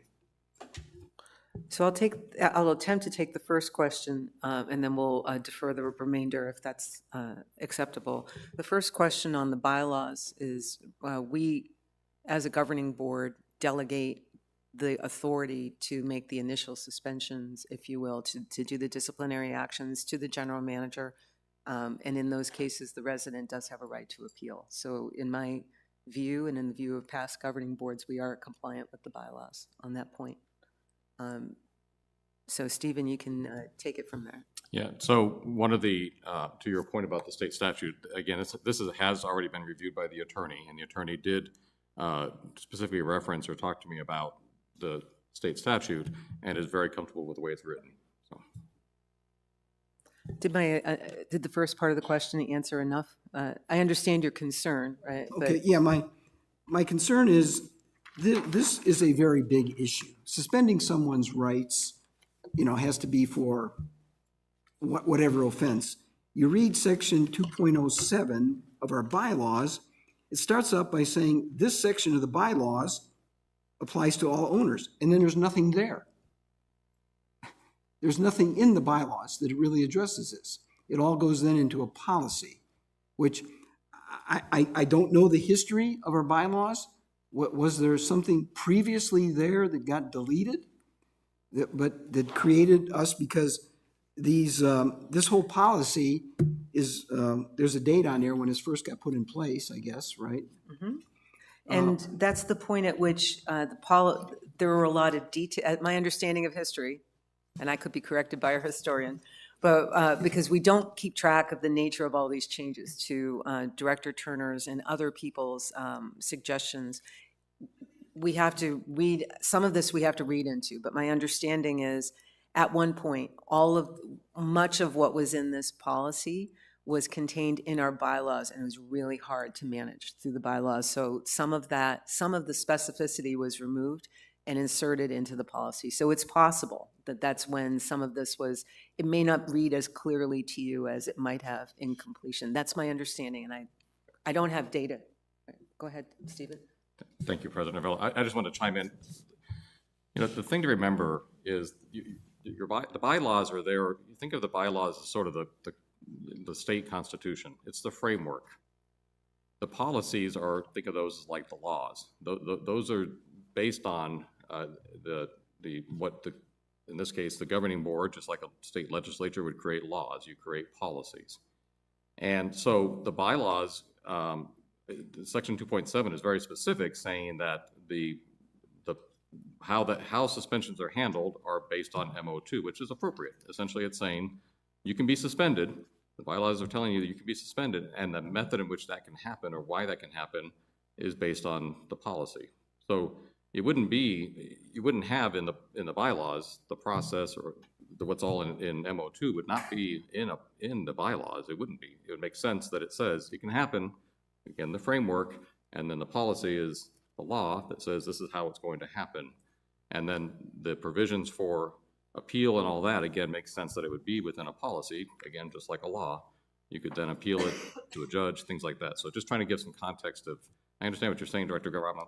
I would say that it's covered appropriately, and I think that it makes sense. So legally, structurally, it makes sense as really as from a policy standpoint, is the governing board comfortable with the way that it's laid out and the way that the flow in which somebody can be suspended and their process for appeal to the governing board. I believe please correct me if I'm wrong, Stephen, but the attorney review response back to you and the association it made specific reference to the fact that this was in alignment with the bylaws, correct? Yes, correct. Yeah, she did review it, and again, she did make reference back even to state statute and kind of how that was worded, and talked about a little bit with that, but felt very comfortable with the way that it was worded, that it was absolutely in compliance with state statute as well as our bylaws. Thank you. Anything else, Director Grom, on that? So directors, we're looking for any other, before we turn it over to residents, any other questions or comments? Director Turner? Just a comment. The bylaws say the suspension must be through the general manager and governing board action, and I think this is, just for clarity, this is covered here. Because, in section, well, it's the new number 1.2, it says, that following the general manager's suspension, it says this must be confirmed by the governing board. So the action on suspension is by both. So I think it follows the bylaw that way. And the other thing, which is just a comment, which I agree with and like, is that it's essentially because of the wording in the new 212 that's been added, is that at the general manager's discretion, the suspension can be postponed pending that hearing. But if the behaviour is so egregious that suspension must be immediate, then again, that can happen as well. So I'm comfortable with this and the changes and the process. Okay. Other director comments or questions? Okay, we're going to open it up to the floor. Looks like we have a resident coming to the microphone.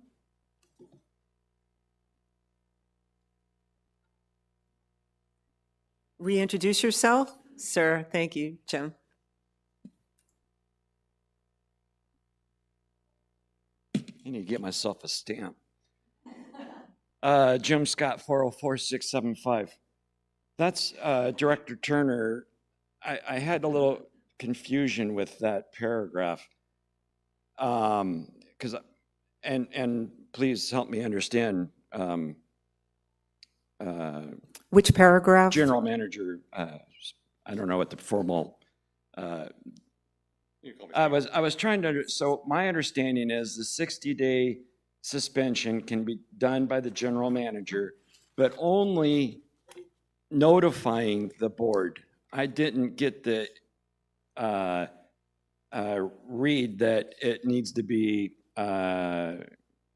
That's true. It's a longer, anything longer than 60 days or beyond is what comes to the governing board for review and approval. That's what I thought. understanding. But that paragraph is convoluting a lot of things with the word must be kind of at the end there. So it's kind of reading that the 60-day calendar days, if appropriate. So just so that we're all clear, I believe, Mr. Scott, 1.2. you're looking at 1.2. Yes, and it's sorry. the final sentence there, or the final sentences. Please continue. Sorry about that. If appropriate, general manager may at any time during the temporary suspension period recommend to the governing board of suspension beyond the temporary suspension, including a permanent suspension. Such a suspension must be confirmed by the governing board. They're all grouped together, and it kind of gives you the impression, it doesn't read clearly, I guess, that the governing board only gets involved for a permanent suspension, or anything above 60 days, I should say. Right. And thank you for the comment. I happen to disagree. We can always noodle over the how these things are worded. I do hear what you're saying. It sounds also perhaps I'm not sure if Director Turner read this in the same way you did, right? But it does read such a suspension, which means anything beyond that 60-day temporary suspension comes to the governing board at the recommendation of the general manager. So that's, and your comment is it's not clear and it could be clarified, correct? Correct, and I'm with Director Grom. This is a very, and General Manager, this is a very, very critical policy here, and it should be crystal clear. There should be no interpretation. And then my other question is, does it explain how the the process, timeline process for if somebody, for the board to have that hearing if somebody does get a longer suspension? Let's take a look at that. I know that the procedures do, so let's just take a look at that paragraph.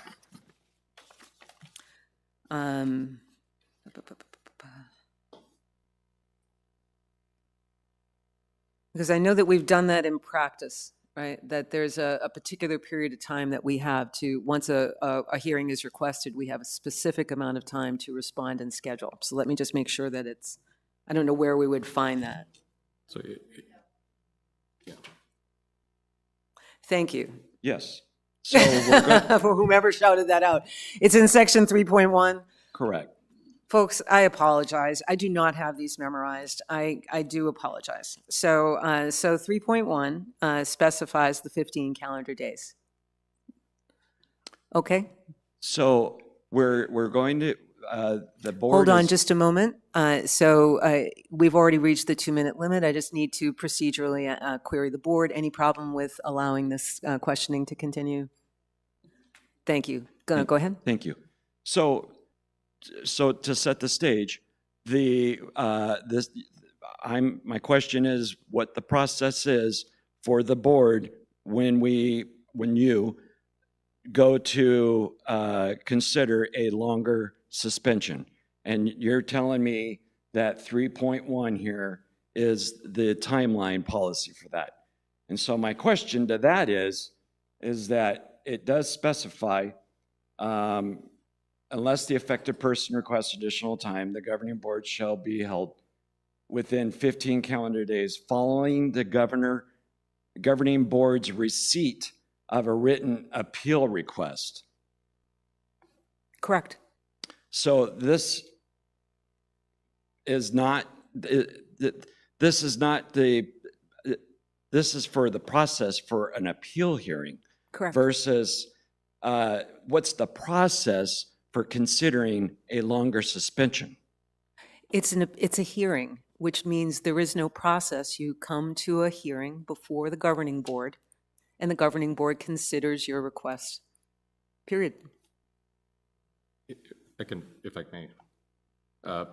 So if during that 60-day suspension, if the general manager feels like it should be longer than that, the general manager can then indicate to the board that that's the belief that it should be longer than 60 days, Yeah. at which point the governing board can then take that up for consideration. If the person that is suspended, they have 15 days following the decision. excuse me, yeah,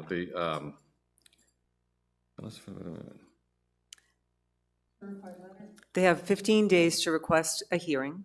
And if you continue on and read the rest of section Right, sorry. 3, right, you can see that at the hearing, the suspended person shall be provided an opportunity, right? So it does set forth some guidelines, right? And this is exactly what occurs during the nature of the hearing. So this So- is the, if you will, this is the process that we follow for a closed hearing. So 3.1 is for an appeal hearing. That is the hearing that we're talking about. If I can just back up again, I'm sorry, I lost my train there. So they have 10 days from when they're notified by the general manager to request a hearing. The board has within 15 days to actually conduct that hearing, and unless there's additional time or whatever asked for. And then that the person has 10 days notice of that. So within that 15 days, there's 10 days, they have to be given at least 10 days notice. And there was a 5-day window in which the board to set up a hearing. And that's part of why that 15 days is there, is because the board has to be able to bring itself together to be able to even conduct this hearing. So there has to be a time period in there. So the timing really is 10 days from the notice, and then the hearing is conducted within 15 days of actually requesting that hearing. Well, I guess that's where I'm kind of confused, because we've redlined notice of suspension, and so we've changed it from notice of suspension to now an appeal request. So that the action is actually not from you, but from me as the, Correct. Yes, Yes, the member has to request an appeal. So for an appeal, The right. member's been suspended. Now it's done as far as we're concerned until unless the member says, I want an appeal, and they have 15 days, or excuse me, they have 10 days from that certified letter from the general manager to request that appeal. Correct. I'm not talking about the appeal process. Okay. I'm talking about the timeline for the process for the board to consider a longer suspension. We're due to That's bound where to it's not schedule. outlined. It is outlined. It's It very is clear. It's outlined. It says 15 days. Once you receive an appeal request, Correct. that's the appeal process. Correct. That's what this is talking about. I'm not appealing it. You're considering as a Then general you're under manager. suspension for however long the general manager suspended you. What's that? I'm sorry? Then you're under suspension for however long the general manager suspended you. So if you had a 60-day suspension, you're just suspended. And Yeah, that's- no, I and then understand until that. the time's up. So if you want to take action, then you have to file a request for an Jim, appeal. Mr. Scott? Yes, I no know, worries. what are we missing here? Because this entire matter Well, is I got about. two hands right here. Hold on a moment. I'm asking, Oh, I'm I sorry. have a question for Jim Scott. Yes, ma'am.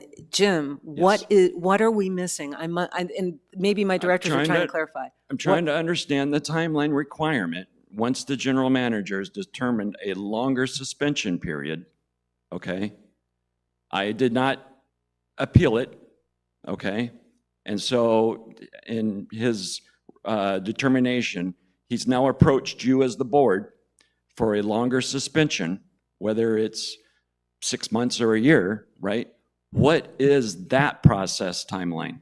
The one that you're referring to in 3.1 is the appeal hearing process. Right. So So it does say within the general manager has within that 60-day suspension has to bring that action before the board. Correct. Right. So And when- that's the answer to your question, is within that 60-day period is the process for then the general manager to go to the board and say, hey, this person's been suspended for 60 days, but I believe it needs to be longer than that.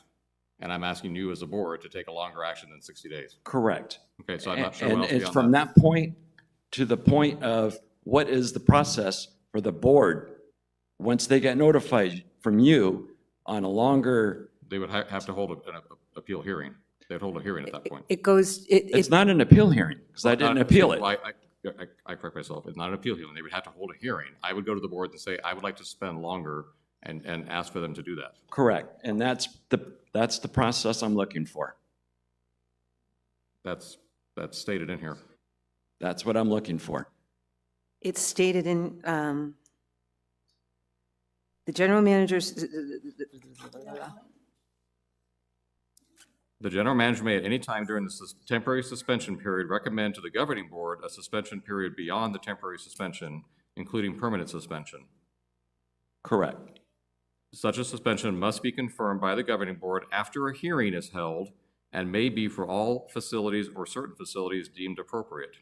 So they would hold a hearing. During do that that. 60-day period. It's And not you're- explicitly, is that your concern? Well, That you're it's not, coming that back the to 60, you're coming back to the 3.1 as the hearing timeline, but that doesn't No, start. No, we're not. I'm We're under just- 1.2. Okay. I'm under 1.2. I just read directly from there. Such a suspension must be confirmed by the governing board after a hearing is held and maybe for all facilities, et cetera. But, so what it's saying is the general manager can go to the governing board within that 60-day time period. Yep. Ask for a longer suspension. Yep. That must, in order for that to happen, that must be confirmed by the governing board after a hearing. And then that would then the decision would be made from there. So that, And it's that hearing timeline that doesn't seem to be identified. no, it wouldn't. That would be way too onerous. It's going to be basically the general manager going to the board within that 60-day period and saying, I believe that this person should be held longer than the 60 days. Right. The board then has to make that decision whether, or it has to set So- up a hearing and decide that or not. But So thank you, Mr. Scott. We hear your concerns. I'm going to Okay, you're bring this kicking me back. out. Thank you. No, I'm going to bring it back to the board members here, and because I have a bunch of them with their hands raised, so they may be agreeing with you or not. So just hold on a moment. So Director Schlemmer first, and then Turner. I don't know which of you raised your hands first. Thank you, President Novello. I believe that the questioner raises a valid point. And to the point made earlier when we were talking about paragraphs 2.4 and 3.5 and so forth that repeat themselves, even though they're the same paragraph, because each section wants to stand alone. I think his question is very simple, which is, if the general manager determines that a act or a incident or whatever that leads to a suspension is so egregious that it should be beyond 60 days, he may then bring that to the governing board. I think those aspects are what's outlined in broader section 2. We're looking at right now 1.2, so do So, you but just as want to you go repeat through, but- section, from section 2? We can pull So let something me- in there? Let me finish what I'm going to say, and then we can tear it apart. I believe that 3.0, I believe that the questioner's point is correct. 3.0 is addressing if there is a request for an appeal. You're correct. When the general manager is recommending a suspension greater than 60 days, he's not asking for an appeal. He's asking for the governing board's approval to move a suspension to longer than 60 days. I do believe there is a gap in outlining the time frame within which the governing board needs to respond to that request. Okay. And I think that fix would resolve the question that the questioner was raising. Got you. I understand. Director Turner? Yeah, I think all it needs is in that sentence where it says such a suspension must be confirmed by the governing board after a hearing. We just need to say something like must be confirmed within the initial suspension period.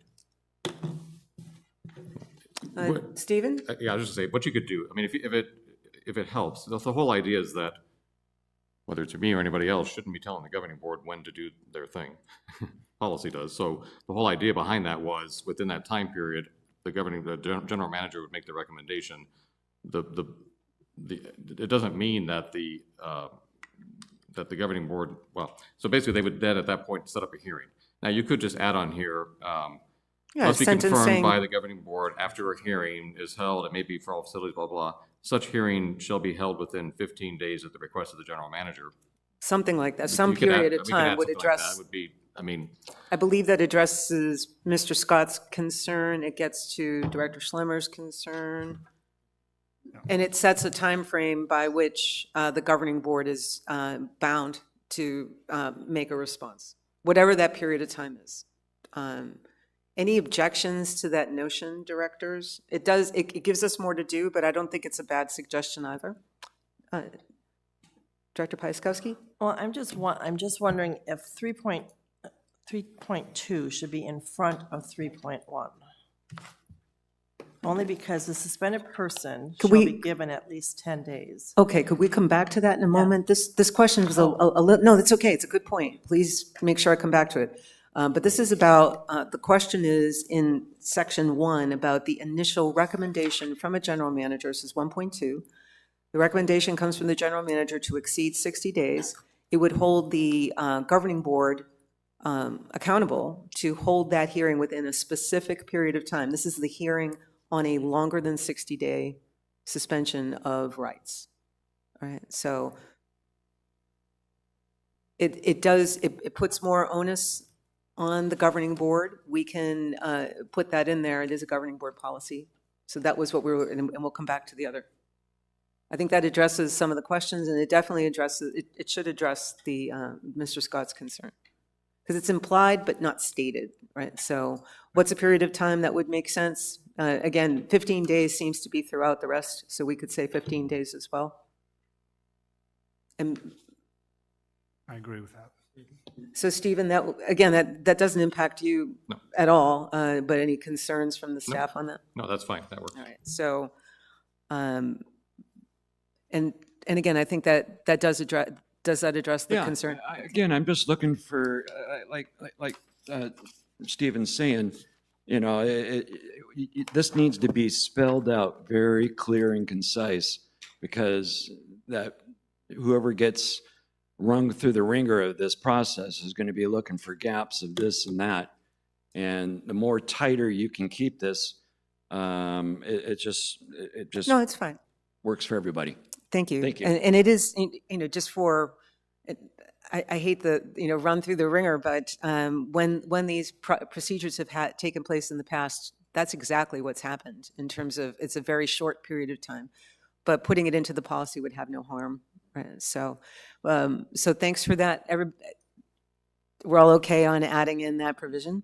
So back to Director Pyskowski. So you are looking at now. No, I'm good. I think I'm just reading it Okay. wrong, which happens.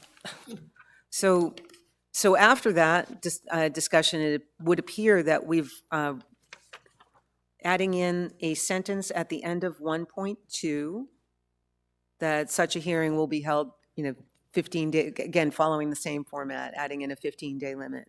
And we can come up with the specific verbiage and add this in to a red line. What we would be looking for here now is consensus from the governing board that with that addition, we would be prepared to vote on this at our regular meeting coming up on the 20th. Are there any objections to, Karen, are there any objections to us giving you the verbiage after the meeting, or should we spell it out here? Okay, thank you. So no objections. We'll move this then to vote at our next regular meeting. Thank you, directors. And thank you, Stephen. Moving on, I know that we're at the 2-hour mark. I apologize for that. We may need to take a brief break here for purpose. Can I take a look at the directors? Are we okay to proceed, or would you like a? Okay, so folks, we're currently at about to turn 11:06. We will reconvene at 11:10. All right, it's a very brief bio break, so 4.5 minutes. Thank you.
everyone. The time is 11:13 and we're resuming a few minutes later than we expected, but sometimes these breaks get a little bit lengthy. So thank you all. Although there is a comment and a question online, and I'm going to go back to that before we move. I'm going to go back to that comment and question at the end of the meeting. So thank you for that. Just wanted to make sure the resident is aware we see your question. It came in after we recessed. In interest of time, our next agenda item is a quick update from the governing board election chair, Kathy Estes. Just want to remind us all, this is just a quick update to the community and to the governing board on some of the key activities that we can expect to see happen. Go ahead, and thank you. Okay. Well, thank you for inviting me. And thank you for considering the recommendations from the committee last year for the bylaws, a review of the bylaws and policies. So I recognize that the governing board maintains a hands-off, non-interference policy for the elections committee, but I welcome the opportunity to give you an update on the process for this year. So basically, there's 3 stages to the election cycle. Stage 1 is the petitioning process, which we are currently in. It starts with the first business day in November, continues through December. As of the first business day in January, the petitioner is required to have submitted their petitions containing a minimum of 200 signatures from owner members and their biographical sketch of 500 words or less. So we're in that process right now. The election packet itself was reviewed by the committee with mostly grammatical changes. We did change the cover letter a bit. We wanted to encourage members to run by stressing the positive aspects of being a director and how they can impact decisions by working collaboratively with other members of the board. And still, we want prospective members to be clear about the time commitment and the fact that if they are elected, they are one of a group of 9 members who are elected to represent all the members of the community and make decisions that benefit the members of the association and not their personal interest. So the second stage is the actual campaigning. That's the first 2 weeks of January are for photos, videoing their stump speech, and candidate orientation. And then after that, the campaigning can start. The panel-style forum and the meet and greet are scheduled for March. And for this year, we have added an additional opportunity for the candidates to meet members in a more informal process at a Munchie Monday on February 16th. So that will be their first really public appearance where residents can approach them and they can visit, get acquainted, put a name to a face, etc. So the committee has reviewed the candidate orientation document with the goal of clarity and simplification. We'll be finalizing that in the next couple of weeks, and I'll be happy to send a copy of that and the petitioner packet to you, President Novello. So the third stage is the election itself. Online voting begins Thursday, March 19th through Thursday, March 26th. So you have a full week to do your online voting. In-person voting is Monday, March 30th at the Library Data Resource Center. And the committee will facilitate homebound voting for those members who require it. The committee has not yet reviewed the election guide. That will happen over the next month, again, with the intent of providing clarity and simplification where needed. The election process has been running very smoothly for years, so there really is no need to make any major changes, in our opinion, to the process or the documents, except this question came up in our meeting on Wednesday. Should we consider shortening the election cycle? It's 5 months. 5 months. Foreign governments can elect their leaders in 6 weeks. So that is something we would like the board to take under advisement and consideration. Okay? So thank you again for the opportunity. Thank you very much, Kathy, for your leadership of the Elections Committee. And, excuse me? No. Oh, okay, I'm sorry. So thank you again, Kathy. Really quickly, the information that you'll be sending on, there are a couple of provisions in our policies Directors, if you wouldn't mind, thank you. So there are a couple of provisions in our policies that do call on the governing board to review some of the elections materials prior to January. So we'll be looking forward to seeing those. And when you Yes. send them to me, Yes. the board will be considering those in our December meetings, just so Okay. you're aware and the community is aware. Okay, And we can do that. your end-of-year report would be a great time to make the recommendation, formalizing the recommendation about shortening the policy, the timeframes for next year. And last point was on things like candidate orientation, the governing board would love to sit in the back, not participate, but we want to hear the guidelines the election committee is providing to candidates so that when because we're often questioned and sometimes we don't understand the things that you've decided to convey. So again, Okay. tightening up the communication with us, Sure. we really appreciate that. We will remain hands-off in terms of participating directly, endorsing candidates. That's been our unofficial stance as a governing board, but we just want to remain aligned with you so we don't inadvertently contradict some of the materials and guidelines you're giving. So Of course. thanks in advance for that. And we'll try to make the questions quick, but any comments or questions from our board? Director Pyskowski? Once we go through those guidelines that you're going to give us to look at, can those be put on the website? I think we have like an election 2025, 2026, and we put the dates on there already, so everyone The knows dates that. are on there. But can we also put those guidelines once they're approved? You mean like in January for the elections themselves? Well, just because then all residents can look at them, right? They don't have to look at our board meeting, they don't have to come to your meetings. They can click It's a on suggestion. election of 2026, and they can see your guidelines, your rules, regulations, whatever you're gonna have there.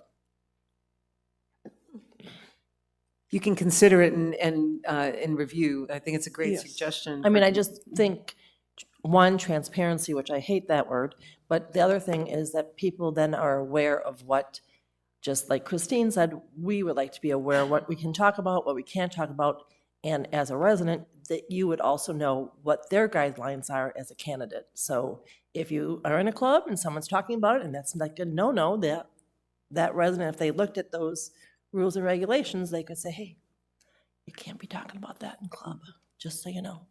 Oh, okay. So that's just my thought process. A suggestion for consideration. All right, thank you. And whatever we can do to be clearer, actually, you're all about transparency, whether you like the term or not. That's always been Director Pyskowski, and all of us aspire to that. So for your consideration, just to make it clearer to all, that would be great. All right, thank you. Anything else, directors? Residents? Very good, thank you. Nothing, let me just check and make sure. There wasn't a moment ago. Thank you so much, Kathy.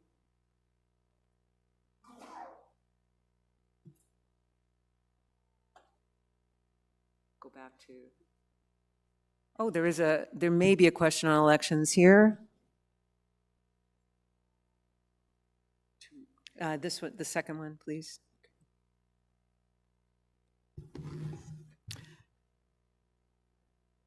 This one is from Mary Gannett, 133113. Doesn't Member Services send out a packet to all the homeowners? If they do, you could require them to let the buyer know in the communication that they may qualify for an APS. An I think she APF means refund. That was an the APF yeah. We would, refund. again, I'm sorry. I thought that was a question on the elections process. So thank you for the suggestion. That's something that we can pass on to the operations team. On that note, on APF, asset preservation fees, thank you. And thank you, Director Forsey. So moving on to 3.07 then, ARC building expansion request. We've had recommendations. Again, this is at our point in the process, we're only looking at, do we continue to hold this in our budget request process to obtain a detailed estimate? So the Chartered Clubs Committee and the Properties Committee have already come back to the governing board with a recommendation of yes. And so now the Budget and Finance Committee will weigh in. Director Becknell? So of course, the Budget and Finance Committee is all about the numbers and what the absolute cost and time frame and what the loan will look like, and is it going to be an interest-free loan, or is there going to be some cost associated with that? But the Budget and Finance Committee this week said they agree to move this forward,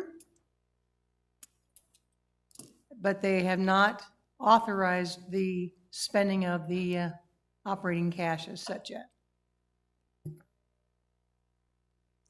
Thank you. Director Becknell, any questions from our directors on that? It was pretty clear that the Budget and Finance Committee was concerned that their recommendation would be construed as an approval, right, or a recommendation on the project. And for all three committees, that was not the case. So, but thank you. Any questions from our residents? Okay, so then this is overall the governing board's recommendation from all three committees that this continues forward in the capital improvement process. We do have a resident that's come to the microphone. This would be a question or a comment about the budget request. Is that correct, sir? That is correct. Okay. Yes. Again, my name is Jim Swanson. My rec card number is 125863. As I mentioned, I've been a Realtor for a long time. I've been involved in several committees and organizations in the community.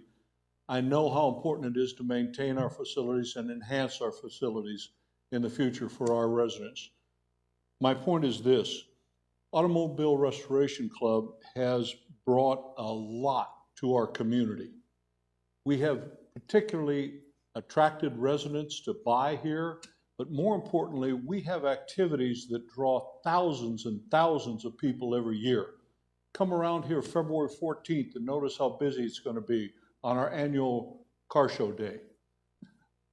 Our club has facilities unlike anything else in the nation, but our club is also unlike anything under this umbrella in that we are paying for a facility and have paid a tremendous amount for a facility that is an asset owned by the rec centers. It hasn't been bought by the community, it's been bought by our members. And so when I think about what we're seeing here, yes, it's fulfillment of a concept of phase 3. We have a fully functional building, and a showroom is going to be a wonderful attraction for this community. It's going to be lighted at night. It's going to be a real landmark for our community. The way I feel about it personally, I think with all that we have done for the community and what we have given to the rec center board as an asset, that the rec center board consider having the recreation centers pay the bill for phase 3. You're going to benefit more as a showcase than we will as a showroom. Are you speaking Thank you. officially on behalf of the Automobile No, Restoration ma'am. Club? No, ma'am. Then- I am a resident and I am a Okay. member of ARC, not official. I just wanted to clarify for my own purposes. Thank you so much, sir. Thank you for your comments. The comments would be best brought back to the club. That's not the way that our process has worked to this point, but thank you for the comment. Again, the recommendation therefore is from the governing board through our three committees that reviewed, is that this, that the building expansion request be included in the budget proposal.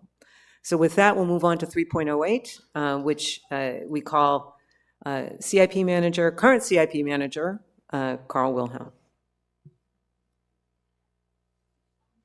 Saving the best for last. All right. Good afternoon, everyone. It is my pleasure to, it's my pleasure to be able to announce the proposed capital projects for FY 26-27 for the first time.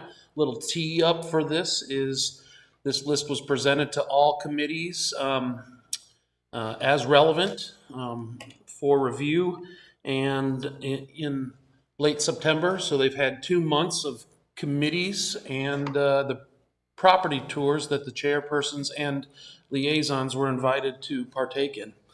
I think we had some great tours. Everybody had an opportunity to see the original lists.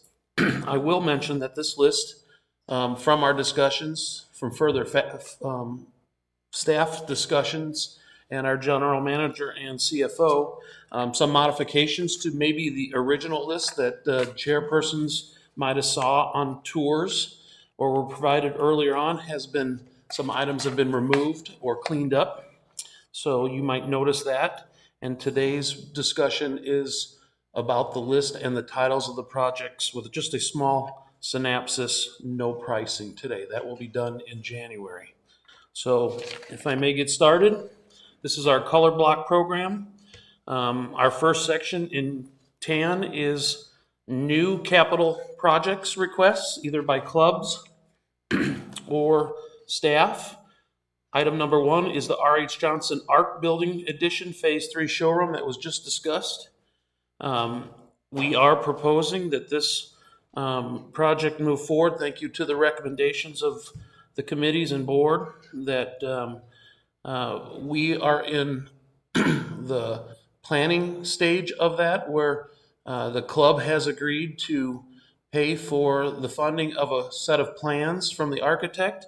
As soon as we receive those plans in December, the capital project manager will immediately go out for bid so that before this capital budget cycle ends this season, you'll have a very solid number on what to propose for a budgeted build-out and final decision by the governing board.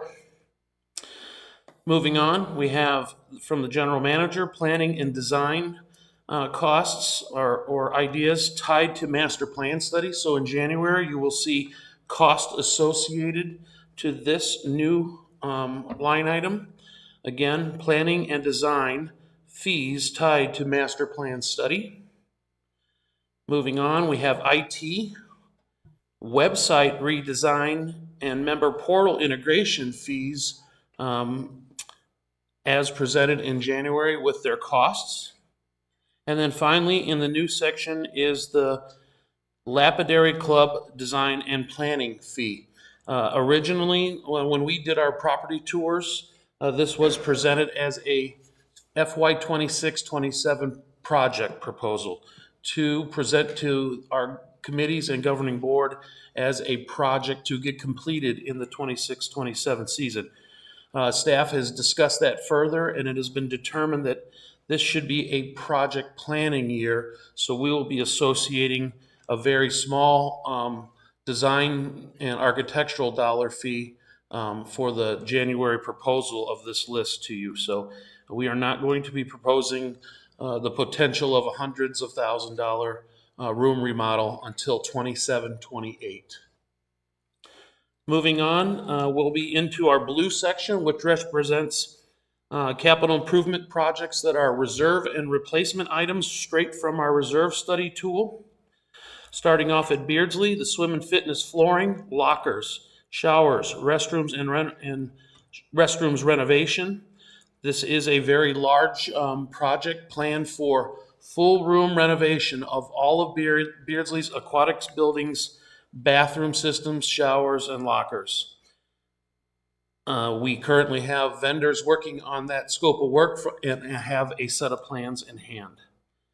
Moving on, Beardsley simply has some facility. A lot of the rec centers this season have a lot of facility maintenance items such as water heaters and boilers and such, and I will move quickly through some of them items. Beardsley also has a spa aquatics ADA lift in the spa area that needs replacement. Facility ops needs a club car carryall golf cart replaced. The IT department has 3 servers requiring replacement. Moving on to Kuntz, we have the softball outfield fence padding replacement, including the softball field outfield fence replacement. These items have been discussed for approximately 3 budget cycles, and last year was determined that this would be the season that the governing board would take the strongest view of potentially approving this due to alignment of funds and discussions from the past. In inclusion to this, it has been determined by staff that the softball baseline and backstop fence replacement should be also done. I will say that after this summer's review of these projects, bids for these projects that you will see in January have come in very favorably. Hence the reason why the decisions to not just do the outfield fence and padding, but to also include the chain link fence on the first and base sidelines, which you will see in our presentation in January. Moving along, we have the club has requested the practice areas on first and third base outfield lines or sidelines to be replaced. In the Kuntz Stardust Theater, the curtains are up for replacement. These curtains are, the curtains that currently exist are the style of curtains that require the rec centers to have a chemical sprayed on them for fire retardant purposes. The costs of doing that these days has increased so highly that it's actually cheaper now to take the hit on expense for new curtains that don't any longer require that spray to be applied, and seasonally after that will create a return on investment instead of having sprayed for fire purposes. So moving on, inside the theater, also the entry doors replacement. We have conditions where these doors are not working appropriately. If these doors were going to come in the replacement tool for replacement, it was also asked that they be installed further out in the lobby where we have an opportunity to gain at least 7 more feet of lobby entrance so people could stand inside the lobby better than standing outside. So if we have to replace the doors, it made sense to us to help the theater staff and create a larger lobby space. Doesn't really change the price at all. The only effect is creating walk-off carpet in the space that currently has concrete, since it's an outdoor area.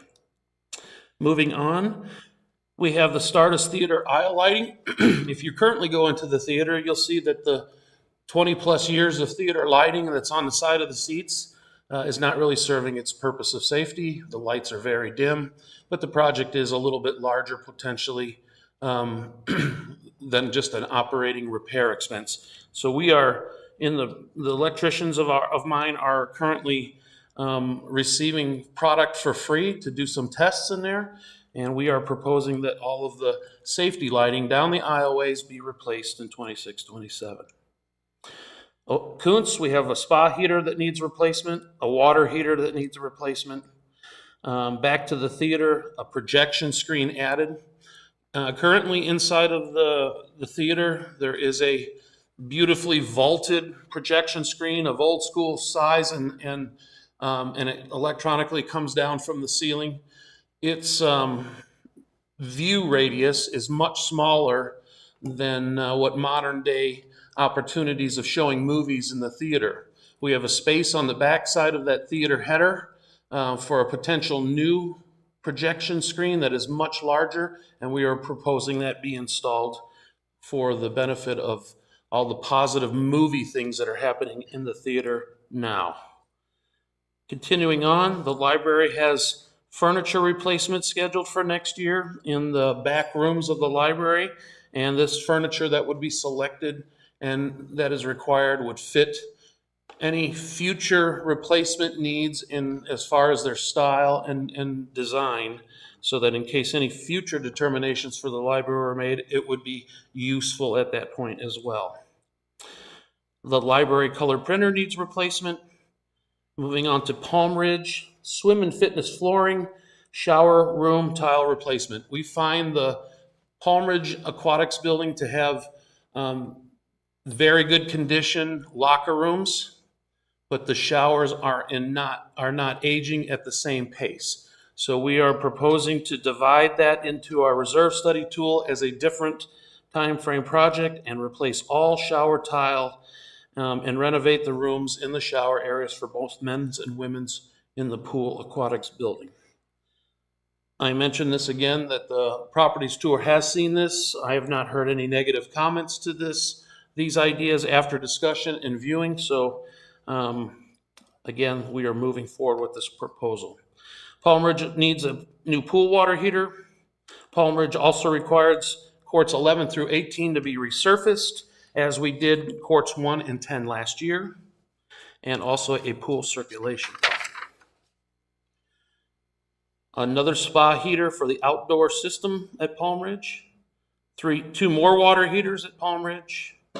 A pool heater at Palm Ridge. And moving on to R.H. Johnson, starting off at the ARC building, we have foam roofs that are at replacement time frame. So what this does is a simple foam roof replacement that creates our new 10-year warranty for the buildings. R.H. Johnson requires some pool pumps replaced. Moving over to the lecture hall, this room here, the flooring and carpet to be replaced. This carpet has been on schedule for replacement for approximately 4 years now and has been moved on until this point now where facilities ops is very confident that when they vacuum, they're catching the fibers, they're starting to pull runners, and you can see that over time as we expanded the stage here, that new carpet has been added temporarily. So we're planning on this room being fully recarpeted. The vendor, a moving vendor would label all these chairs and seats, put them in a storage container, or take them back with them to their storage unit. We replace the carpet and then put the seating back. Moving on, pool spa equipment, circulation pumps, and chemical system for R.H. Johnson pools for replacement. The ARC building flooring is epoxy in the original Phase 1 building. It's met its normal wear and useful life. So the club did request of Russ and I, though, instead of replacing it with new epoxy coating, because the same circumstance over time happens, it just wears down to raw concrete pattern. When I built the paint booth in approximately 2018, we did what a Walmart or a Home Depot or Lowe's does, and we just have raw polished concrete. It has served them excellently, and they are just simply asking us to grind and remove all the epoxy and match the paint booth room with finished ground clean concrete. The expense is not necessarily cheaper than putting epoxy in, but what it does is it removes this as a category for future repair and replacement. So a one-time higher cost for the grinding and restoration of that floor, but after that, we will no longer have a floor asset to re-epoxy any future date. Moving on, we have a air conditioning unit, R. Johnson, the racquetball courts room, millwork and countertops replacement. Myself, Herschel here, and Russ Boston will be meeting next week with the club president to finalize the details of this project, but for a few years, the racquetball club has asked for renovation of their cabinet system. R.H. Johnson also needs a spa heater outdoors, and the sports pavilion needs a new water heater. Deer Valley, Pro Shop restrooms, flooring and wainscot replacement. Golf Operations has asked for approval of the useful life, has been met many years ago, and is now asking us to enact on flooring and wainscot of the replacement of the tile in their men's and women's restroom at Deer Valley. Also at Deer Valley is the Pro Shop patio flooring resurface. The reason this is coming up in this cycle is this aligns with closures of golf courses. I just completed the patio completion resurface at Trail Ridge, and it is for the same materials, epoxy chip seal patio refinish. Going over to Echo Mesa, Pro Shop patio outdoor millwork and countertop display. You will understand costing for this project in January. It is not cheap to replace that millwork. So the general manager has asked the Pro Shop operations team to reevaluate whether the outdoor millwork and countertops is actually needed. So we are going to be doing discussions over the next few weeks on this subject and determining if the old school methods of what the purpose of that outdoor patio millwork is used for, if there's a new modern way or a way of maybe making it smaller and not so costly to replace, maybe going into a digital system. These things will be determined, and you'll have the final outcome in the January discussions on this. that would lead that discussion down the road to the other pro shops that have that same millwork and countertop systems, and we can hopefully find a great return of investment by not having to do expensive millwork on those patios. And finally, in the realm of Herschel's, the capital projects manager is also air conditioning unit replacement at Stardust. So I'll take any questions when we're complete with this, but up next is Todd Patty for golf-related items. Thank you. Thank you, Carl. Good morning. I'm going to go ahead and review our the golf division.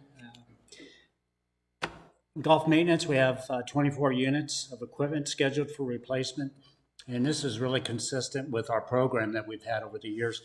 And I know that sounds like a lot of mowers and stuff for the golf course, but it's only a little over 3 units per golf course across the 7.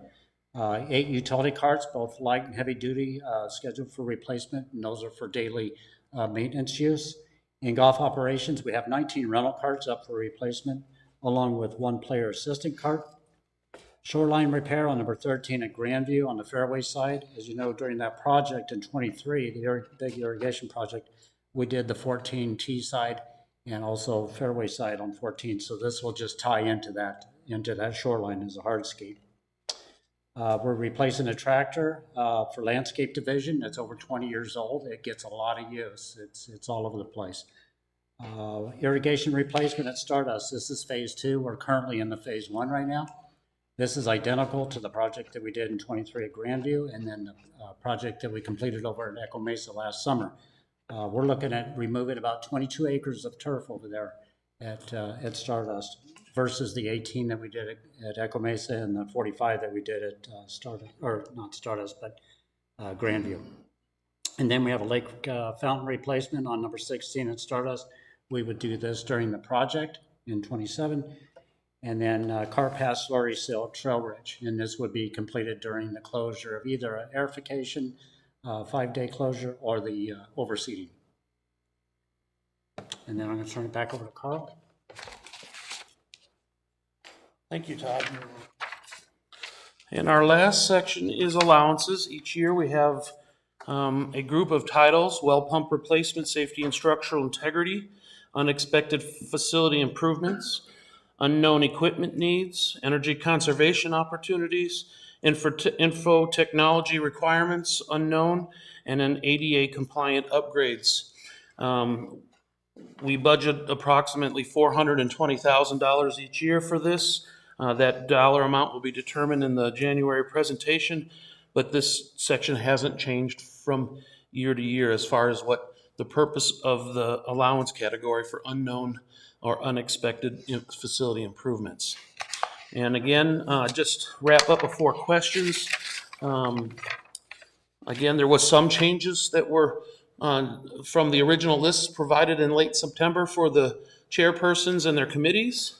But in the essence, nothing new has been added that we haven't walked. So I also did not necessarily hear any negative recommendations to the governing board. So this is the list that is being proposed at this time to the general manager to meet policy for December 1st. And I thank you. Thank you, Carl. So first I want to go to, we have 2 key committees that have provided they've had some walkthroughs and so forth. So a little bit on the spot here, but Director Grom, you chair our golf committee. Anything pop out here that is missing in terms of, from your golf committee's review, anything that you're expecting to see that's not here? No, nothing additional was addressed. Great. And Director Chatton is chairing Properties Committee. Same thing. You guys had the huge effort and successful effort of walking through with the team. Anything missing that you recommended? Anything pop out? Not that I'm aware of. Great. And again, we have a little bit more time here, but our obligation, if you will, is to get back to the general manager with anything that is either new or missing, not to really question. We don't know an awful lot about these projects, all beyond what Carl has just stated. So now it's really just a matter of making sure that anything that we were expecting to see an estimate on is included in this list. So directors, anything, as you went through this list, is there anything that you were expecting to see that's not there, or, any surprises, questions? So Director Becknell first.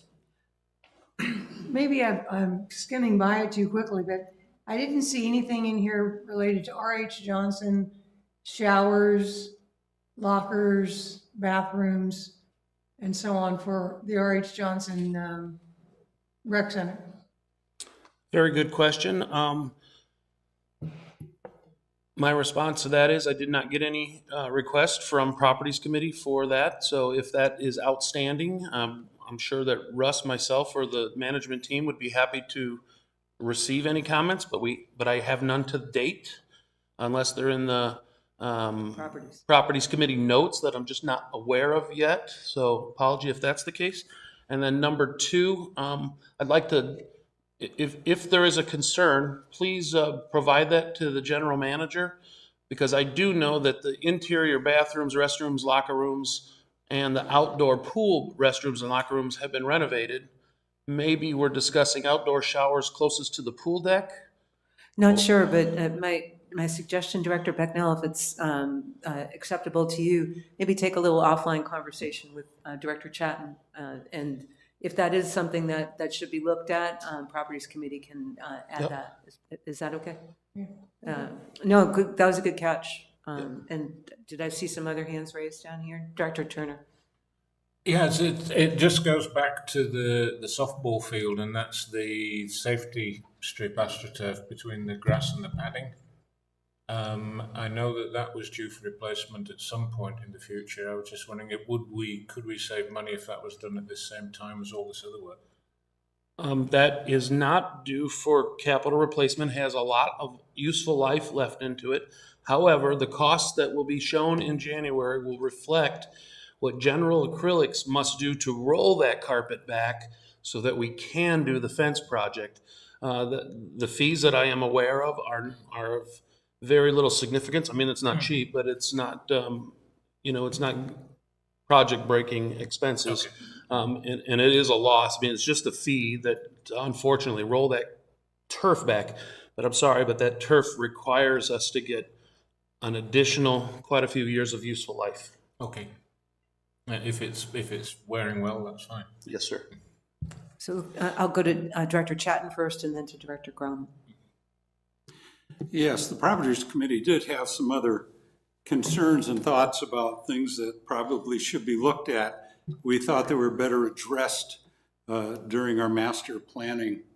They're not immediate, but things like the Kuntz tennis courts have been put off for years and years and years and really need to be addressed. But master planning process, we thought, was the best place to do that.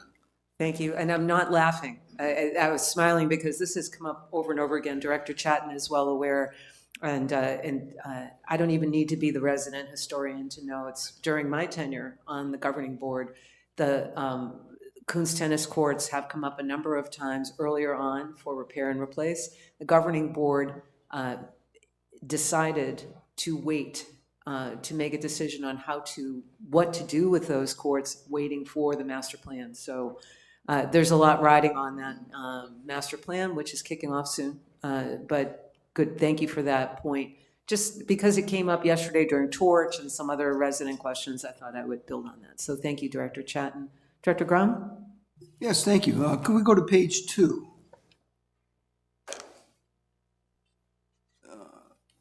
Down a little further. The category, let's see, where was it? Energy conservation measures? Was that on? Allowances. Is it It's on page 3. Page 3 then, okay, sorry. Yeah, I mean, that's rather vague. Do you have some specific ideas in mind that we'd be looking at? That's a very good question. No, we don't have any specific ideas in mind. That's the purpose of allowances in case a request comes up. But energy conservation ideas came about when we discussed, do we have funds to replace all the lighting to LED? So that would be the history. That'll give you an idea of how that came about. But if sometimes the community asks about items like solar, this allows us funds if needed to have some kind of engagement or research and conversations like that. So things pertaining to energy conservation, it's an open-ended title for that reason. Director Pieskoski. I just want to make sure that we all understand the capital allowances. Those are areas that we can spend money, but if something else would come up that does not fall in those categories, we would still be able to use the allowances, correct? So like a good example, if maybe during our discussions at a governing board cycle, a club came to us and had an unscheduled need that was not budgeted, the general manager has the opportunity to make an unexpected facility improvement. So yes, we do use our allowances for an unexpected purchase, a need that was arise from questions. Yep. And yes, yeah, absolutely. I think it's something that, again, between us and the general manager, we could make a recommendation. We hold the monies aside for these purposes, but during the course of the year, the governing board has the opportunity to work together on that. That's what they're designed for. Good question. Directors, I think the big question about pool decks as well, I know that we haven't made a recommendation yet. We haven't made a determination of what to do. I would imagine that some point during the winter months when a little bit more is known that we may see that be added. Is that a fair assumption? If there is additional capital required to address some of that, I would imagine that it may. Yeah, that is forefront in our general manager and staff's mind. So if we get answers, it will definitely be brought to for your approval or discussion.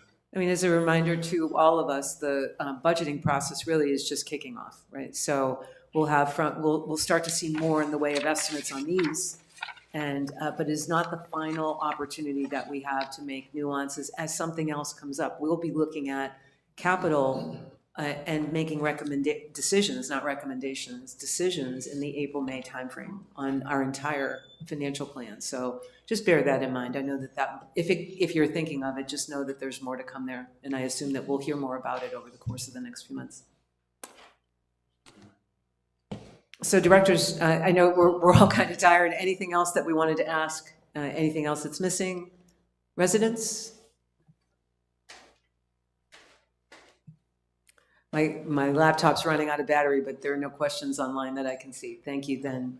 Thank you so much, Carl. And if I may say, it's sort of a bittersweet thank you to Carl. This will be the last opportunity we have to see Carl Wilhelm give that particular run through, because as we've been saying, with the introduction of Herschel come January and future presentations will be in Herschel's very capable hands. But Carl, a pleasure.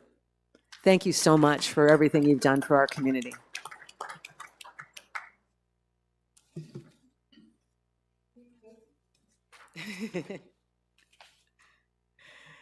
So thanks for that. So directors, we're moving on now to section 4, board director comments. We've had a lot to say today, but I'm going to start with Director Turner. Any comments further beyond? Yes, of course. Two main areas. The first one is I have a Google News search, which is set for Sun City West, and has happened twice now. I've had a news report sent to me from Google, and one of them is from an organization called citizenportal.ai, where their AI bots are actually looking at the YouTube recordings of our meetings and then producing a text summary of those meetings and putting them online.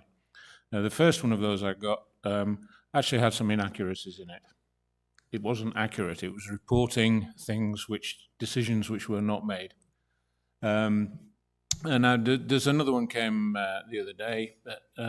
This one, it's actually now has a little bit of a text note there saying, this is done by AI and AI makes mistakes. But I just wanted to make sure that everybody's aware that there are AI bots trawling these governing board and committee meetings. This latest one is about the election committee meeting the other day.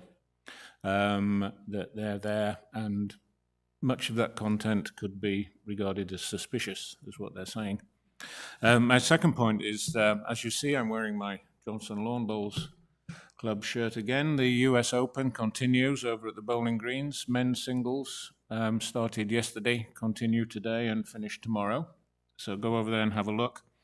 And a big thank you to Todd for the State of the Greens, and also to Sabrina for the attention that we've been getting in terms of additional janitorial and cleaning services, and also Russ.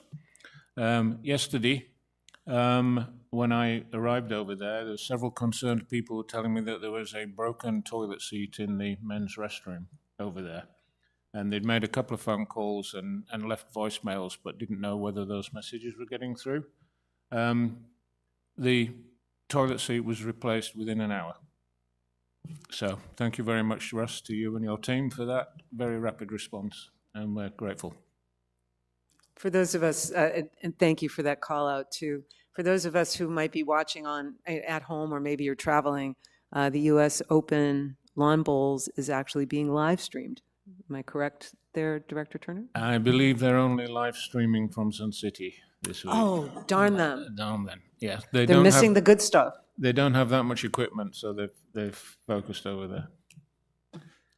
Well, darn it. But nonetheless, this is a tournament that's seen around the world, even though the world is not seeing our beautiful greens.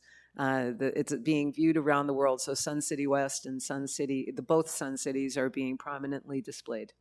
Thanks for that call out. Director Schlemmer, any comments? To use his line, of course. I'll be quick. As many of you know, I also serve on the board of the Sun City West Foundation. And last night we had one of our most important events of the year, the Artistic Affair, which is where we have artistry and creative things brought in and donated, largely from the organizations and the members here in Sun City West. And I have to tell you, it was a phenomenal evening. We were a sellout crowd of over 200 people. Beautiful, beautiful artwork, craft work, needlework, sewing work.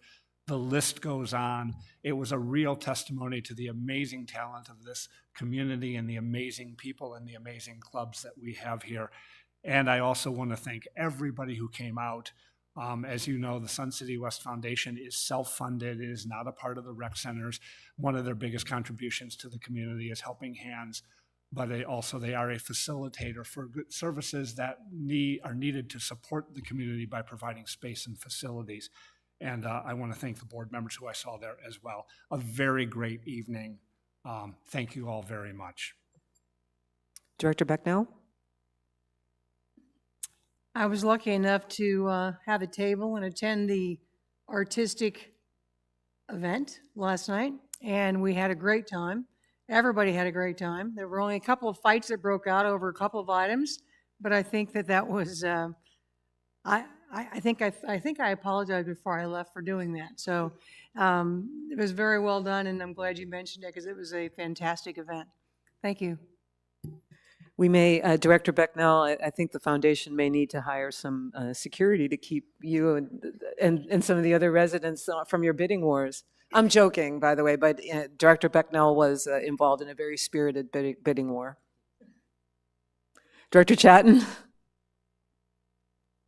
Just like to suggest that I think the board is probably extremely happy that the Properties Committee recommendations on policies was deferred until next month. So we probably saved another hour of this meeting. So you're welcome. Director Forsey? No, but you're getting giddy, so we need to call this.